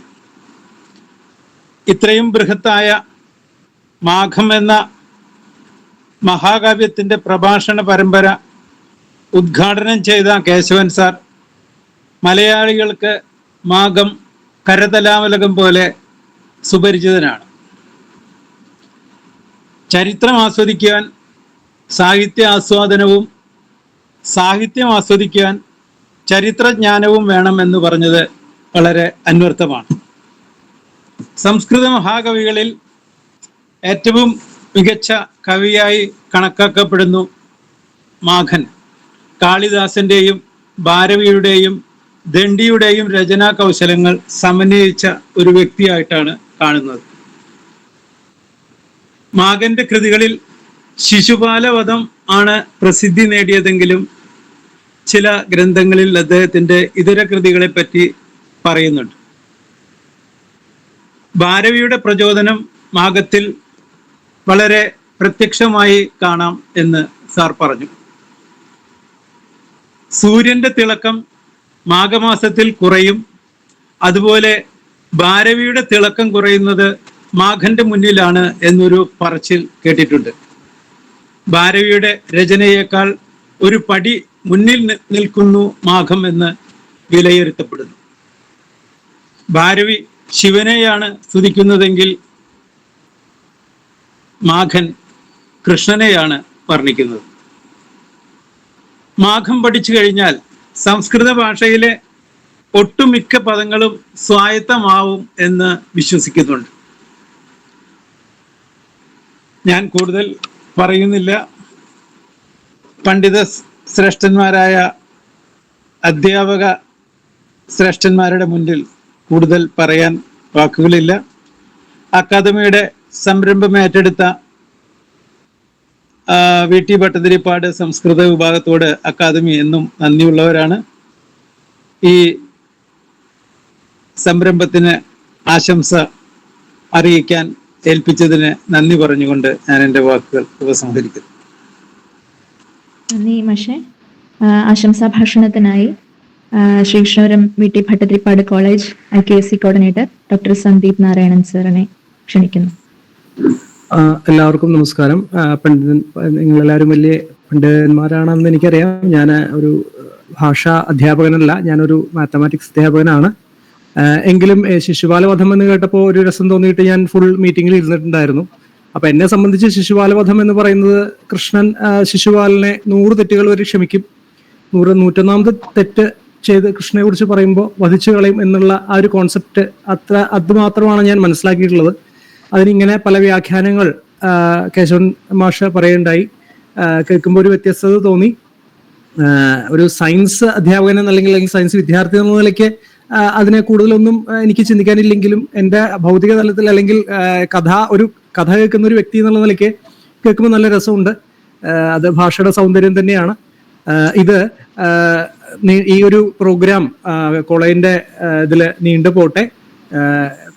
കുറച്ചു കാലം നമ്മുടെ ഇതിനെ കോളേജിന്റെ ഇതിലും നല്ല രീതിയിൽ നടത്താൻ സാധിക്കട്ടെ. എല്ലാ ആശംസകളും IQAC ഇന്റേണൽ ക്വാളിറ്റി അഷ്വറൻസ് സെല്ലിന്റെ ഭാഗത്തു നിന്ന് ഉണ്ടാവും ഞാൻ ആശംസിക്കുന്നു. നന്ദി, നമസ്കാരം. നന്ദി സർ. നന്ദി പ്രകാശിപ്പിക്കുന്നതിനായി വിഭാഗത്തിലെ അധ്യാപകൻ ഡോക്ടർ തേജസ് നമ്പൂതിരി സാറിനെ ക്ഷണിക്കുന്നു. മാഷെ, നന്ദി പറയുന്നതിന് മുൻപ് ഒരു വാക്കൊന്ന് പറഞ്ഞോട്ടെ. എന്റെ പേര് ജസ്റ്റിൻ. ജസ്റ്റിൻ സർ പറഞ്ഞോളൂ. കേശവ മാഷെ, എന്റെ പേര് ജസ്റ്റിൻ. ഞാൻ ഗുരുവായൂർ ലിറ്റിൽ ഫ്ലവർ കോളേജിലെ സംസ്കൃത അധ്യാപകനാണ്. മാഷെ, പറയാതിരിക്കാൻ വയ്യ, വാക്കുകളില്ല. ഒരു ചരിത്ര ബോധത്തോടു കൂടെ ഒരു കാവ്യത്തെ നോക്കി കാണാൻ ഞങ്ങളെ പഠിപ്പിക്കുകയായിരുന്നു. ഞങ്ങളൊക്കെ സംസ്കൃതം കാവ്യങ്ങൾ പഠിപ്പിക്കുമ്പോൾ ഇങ്ങനെ ഒന്നും നോക്കി കാണാറില്ല. ഞങ്ങൾക്ക് ലക്ഷ്യം കുട്ടികളെ സംസ്കൃതം പഠിപ്പിക്കുക, അതിൻ്റെ അന്വയവും അർത്ഥവും വ്യാഖ്യാനവും പറഞ്ഞു പോവുക. അതിനപ്പുറത്തേക്കൊന്നും കൂടുതലായിട്ട് ഞങ്ങളെപ്പോലെയുള്ള തുടക്കക്കാരൊന്നും ചിന്തിക്കാറില്ല. പക്ഷെ മാസ്റ്റർ ക്ലാസ് ഇന്ന് തീർച്ചയായിട്ടും കണ്ണു തുറപ്പിക്കുന്നതായിരുന്നു. കാരണം കാലഘട്ടം നോക്കി എങ്ങനെ ഒരു ടെക്സ്റ്റ് വ്യാഖ്യാനിക്കാം, ആ കാലഘട്ടം എങ്ങനെയാണ് അവിടെ റിഫ്ലക്റ്റ് ചെയ്യപ്പെടുന്നത്, അപ്പോൾ ഒരു ചരിത്ര അവബോധം ഉണ്ടാവണം എന്നുള്ളൊരു വലിയ ഉൾക്കാഴ്ചയാണ് മാഷ് ഞങ്ങൾക്ക് ഇന്നത്തെ ടോക്കിലൂടെ നൽകിയത്. Well begun is half done എന്നാണ് പറയാ. പാർവതി ടീച്ചറെ, ആരംഭം ഗംഭീരായി. കാരണം നിങ്ങൾ തിരഞ്ഞെടുത്ത ആ ഒരു ടൈറ്റിലിന് വളരെ അനുയോജ്യമായ രീതിയിൽ കേശവ മാസ്റ്റർ ക്ലാസ് ഇങ്ങനെ ആസ്വദിച്ചുകൊണ്ട് കേൾക്കായിരുന്നു. കാരണം സാധാരണ ഒരു ക്ലാസ്സിന് അപ്പുറത്തേക്ക് എങ്ങനെയാണ് ഒരു മഹാകാവ്യം ഇങ്ങനെയൊക്കെ നോക്കിക്കാണാൻ സാധിക്കുമല്ലോ എന്നുള്ള വലിയ ഉൾക്കാഴ്ച നൽകിയ കേശവ മാഷ്ക്ക് ഒത്തിരി ഒത്തിരി നന്ദി. ഗംഭീരായിരുന്നു മാഷെ. ജസ്റ്റ് അതുകൊണ്ടാണ് മാഘത്തിൽ തന്നെ പറഞ്ഞിട്ടുണ്ട്, ഭവൻ നോദ്ദാമഗിരാം കവീനാം ഉച്ഛ്രായ സൗന്ദര്യ ഗുണാം ഋഷോദ്യ. അത് സാറിന്റെ വാക്കുകൾക്ക് ഏറ്റവും യോജിച്ച ഒരു വിശേഷണമാണ് ശിശുപാലവധത്തിലെ ആ മാഘന്റെ കാവ്യ സൗന്ദര്യം എന്ന് നമുക്ക് തോന്നും. അതെ അതെ. നന്ദി ജസ്റ്റിൻ സർ. കവിയായി തന്നെയാണ് സാറെ നമുക്ക് മനസ്സിലാക്കാൻ പറ്റുന്നത്. നന്ദി പ്രകാശിപ്പിക്കുന്നതിനായി തേജസ് സാറിനെ ക്ഷണിക്കും. സമാദരണീയരായ വിശിഷ്ട വ്യക്തിത്വങ്ങളെ, കേരള സംസ്കൃത അക്കാദമിയുടെ അഭിവന്ദരായ ഗുരുതുര്യരായ ജനങ്ങളെ, അധ്യാപക സുഹൃത്തുക്കളെ, എത്രയും സ്നേഹം നിറഞ്ഞ വിദ്യാർത്ഥിനികളെ, ശിശുപാലവധം പ്രതിസർഗം നൈതിക സാംസ്കാരിക സാമാജിക ദൃഷ്ട്യാ സമീക്ഷണം എന്ന പ്രഭാഷണ പരമ്പരയ്ക്ക് നന്ദി പ്രകാശിപ്പിക്കുക എന്നുള്ളതാണ് എന്നിൽ നിക്ഷിപ്തമായിരിക്കുന്ന കർത്തവ്യം. ആദ്യമായിട്ട് ഈ പരിപാടിക്ക് മനസാ അധ്യക്ഷ പദവി അലങ്കരിച്ച VTB കോളേജിന്റെ അഭിവന്ദിയായ പ്രിൻസിപ്പൽ ഡോക്ടർ സരിത നമ്പൂതിരി ടീച്ചറിന് VTB കോളേജിന്റെ പേരിലും വിശിഷ്യ സംസ്കൃത വിഭാഗത്തിന്റെയും IQSCയുടെയും കേരള സംസ്കൃത അക്കാദമിയുടെയും ഇവിടെ സന്നിഹിതരായിരിക്കുന്ന ഓരോ വ്യക്തിത്വങ്ങളുടെ പേരിലും നന്ദിയും കടപ്പാടും അറിയിച്ചുകൊള്ളുന്നു. ആമുഖ ഭാഷണത്തിലൂടെ ഈ വേദി ധന്യമാക്കി തീർത്ത, അന്തർജാലപുടദ്വാരയാണെങ്കിൽ പോലും ഈ വേദി ധന്യമാക്കി തീർത്ത പ്രൊഫസർ KT മാധവൻ മാഷ്, അദ്ദേഹം കേരള സംസ്കൃത അക്കാദമിയുടെ ചെയർമാനാണ്, അധ്യാപകനാണ്. നിരവധിയായിട്ടുള്ള ശിഷ്യ പരമ്പരകളാൽ ധന്യനാണ് അദ്ദേഹം. അദ്ദേഹത്തിന് VTB കോളേജിന്റെ പേരിലും സംസ്കൃത വിഭാഗത്തിന്റെ പേരിലും ഇവിടെ സന്നിഹിതരായിരിക്കുന്ന ഓരോ വ്യക്തിത്വങ്ങളുടെ പേരിലും നന്ദിയും കടപ്പാടും അറിയിച്ചുകൊള്ളുന്നു. നന്ദി സാർ. മാധവ മാഷിനെ പറ്റി പറയുമ്പോൾ കാലടി സർവകലാശാലയിലെ ഗസ്റ്റ് അധ്യാപകനായിട്ടുള്ള ഒരു കാലഘട്ടത്തെ പറ്റിയിട്ട് ഞാൻ ഓർത്തു പോവുകയാണ്. കാരണം നിരവധിയായിട്ടുള്ള പരിപാടികളിൽ, പ്രത്യേകിച്ച് ശങ്കരജയന്തി മഹോത്സവം പോലുള്ള പരിപാടികൾ, ഇന്റർനാഷണൽ സെമിനാറുകളിലൊക്കെ അദ്ദേഹത്തിന്റെ വാഗ്ധോരണികൾ ധാരാളം കേൾക്കാനുള്ള ഭാഗ്യം ലഭിച്ചിട്ടുണ്ട്. നന്ദി സാർ ഒരിക്കൽ കൂടി. അടുത്തതായി വാഗ്ജ്യോതി പ്രോജ്വലനത്താൽ ഉദ്ഘാടന കർമ്മം നിർവഹിക്കുകയും ഈ പരിപാടിയുടെ മുഖ്യ പ്രഭാഷണം നടത്തുകയും ചെയ്തതായ ഡോക്ടർ കേശവൻ വെളുത്താട്ട് സാറ്. അദ്ദേഹം ചരിത്രകാരനാണ്, ഗ്രന്ഥകാരനാണ്, നിരൂപകനാണ്. ഇനി അങ്ങനെയൊന്നും അല്ല എന്ന് എളിമയോടുകൂടി അദ്ദേഹം പറയുമെങ്കിലും വലിയൊരു സംസ്കൃത പണ്ഡിതൻ കൂടിയാണ് അദ്ദേഹം. അദ്ദേഹത്തിന് VTB കോളേജിന്റെ പേരിലും സംസ്കൃത വിഭാഗത്തിന്റെ പേരിലും കേരള സംസ്കൃത അക്കാദമിയുടെ പേരിലും ഇവിടെ സന്നിഹിതരായിരിക്കുന്ന ഓരോ വ്യക്തിത്വങ്ങളുടെ പേരിലും നന്ദിയും കടപ്പാടും അറിയിച്ചുകൊള്ളും. നന്ദി സാർ.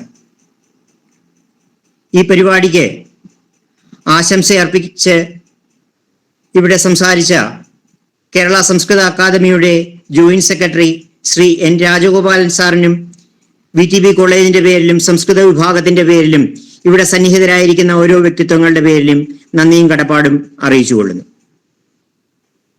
നമ്മുടെ കോളേജിന്റെ IQSC coordinator doctor Sandeep Narayanan sir ഉടനീളം ഈ പരിപാടി വളരെ ഹൃദ്യമായിട്ട് അദ്ദേഹം നല്ലൊരു ശ്രോതാവായി കേട്ടുകൊണ്ടിരിക്കുന്ന രംഗം നമുക്ക് കാണാൻ സാധിച്ചു. അത് കേശവൻ സാറിന്റെ മികവൂടെയാണ് എന്നും നമുക്ക് അറിയാം. വളരെ ഹൃദ്യമായ രീതിയിലുള്ള അവതരണ ശൈലിയോടുകൂടി തന്നെ അദ്ദേഹം അത് പ്രസന്റ് ചെയ്യുകയുണ്ടായി. സന്ദീപ് നാരായണൻ സാറ് മാത്തമാറ്റിക്സ് വിഭാഗം അധ്യാപകനാണെങ്കിലും അദ്ദേഹത്തിന് സാഹിത്യാദി വിഷയങ്ങളിലും നല്ല താല്പര്യവും അവഗാഹവുമുള്ള വ്യക്തിത്വമാണ്. ഡോക്ടർ സന്ദീപ് നാരായണൻ സാറിന് VTB കോളേജിന്റെയും സംസ്കൃത വിഭാഗത്തിന്റെയും കേരള സംസ്കൃത അക്കാദമിയുടെ പേരിലുമുള്ള നന്ദിയും കടപ്പാടും കൃതജ്ഞതയും ഈ നിമിഷത്തിൽ അറിയിച്ചുകൊള്ളുന്നു. അതുപോലെ തന്നെ ഇവിടെ സന്നിഹിതരായിട്ടുള്ള പല വിശിഷ്ട വ്യക്തിത്വങ്ങളും ഉണ്ടായിരുന്നു. രവീന്ദ്രൻ സാർ ഇവിടെ ഉണ്ടായിരുന്നു, ജസ്റ്റിൻ മാഷ്. ഇനി ഞാൻ ഓരോരുത്തരുടെയും പേരുകൾ എടുത്തു പറയുന്നില്ല.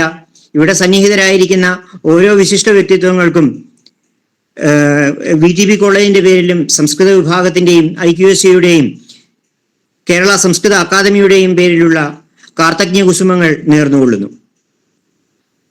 മാഹേസന്ധി ത്രയോ ഗുണ എന്ന് വളരെ ആലങ്കാരികമായിട്ട് KT മാധവ മാഷ് ആദ്യം തന്നെ പറയുകയുണ്ടായി. മാഘമാണ് പരിപാടി എന്നതിനാൽ നമുക്ക് പങ്കാളിത്തം തീരെ കുറയാൻ പാടില്ല എന്ന് അദ്ദേഹം പറഞ്ഞിട്ടുണ്ടായിരുന്നു. വിദ്യാർത്ഥി സമൂഹത്തിന് വലിയ ഒരു ഉത്തരവാദിത്വം കൂടിയാണ് അദ്ദേഹം നൽകിയിരിക്കുന്നത്. ഏതൊരു പരിപാടിക്ക് വിളിച്ചു കഴിഞ്ഞാലും വളരെ സ്നേഹത്തോടു കൂടിയിട്ട് ഓടിയെത്തുന്നതായിട്ടുള്ള എൻ്റെ പ്രിയപ്പെട്ട എല്ലാ വിദ്യാർത്ഥിനികൾക്കും VTB കോളേജിന്റെ പേരിലും ഇവിടെ സന്നിഹിതരായിരിക്കുന്ന ഓരോ വ്യക്തിത്വങ്ങളുടെ പേരിലും കേരള സംസ്കൃത അക്കാദമിയുടെ പേരിലുമുള്ള കാർത്തജ്ഞ കുസുമങ്ങൾ അർപ്പിച്ചുകൊള്ളുന്നു. അതേപോലെ തന്നെ കേരള സംസ്കൃത അക്കാദമിയുടെ മറ്റു ഭാരവാഹികളൊക്കെ ഇവിടെ എത്തിച്ചേർന്നിട്ടുണ്ട്. മറ്റു കോളേജിൽ നിന്നുള്ള അധ്യാപക സുഹൃത്തുക്കൾ എല്ലാം തന്നെ ഇവിടെ എത്തിച്ചേർന്നിട്ടുണ്ട്. അവർക്കെല്ലാവർക്കും ഒരിക്കൽ കൂടി ഇവിടെ സന്നിഹിതരായിരിക്കുന്ന ഓരോ വ്യക്തിത്വങ്ങൾക്കും വീണ്ടും നന്ദിയും കടപ്പാടും അറിയിച്ചുകൊണ്ട് ഞാൻ എൻ്റെ വാക്കുകൾ ഉപസംഹരിക്കുന്നു. ഏവർക്കും നന്ദി, നമസ്കാരം. ശിശുപാലവധം പരമ്പര തുടരും. ഇന്ന് ഇവിടെ നിർത്തുന്നു. ഫീഡ്ബാക്ക് ഫിൽ ചെയ്യണം എല്ലാവരും. പരമ്പര തുടരും. എല്ലാവർക്കും നന്ദി. ഞാൻ ഇറങ്ങുന്നു.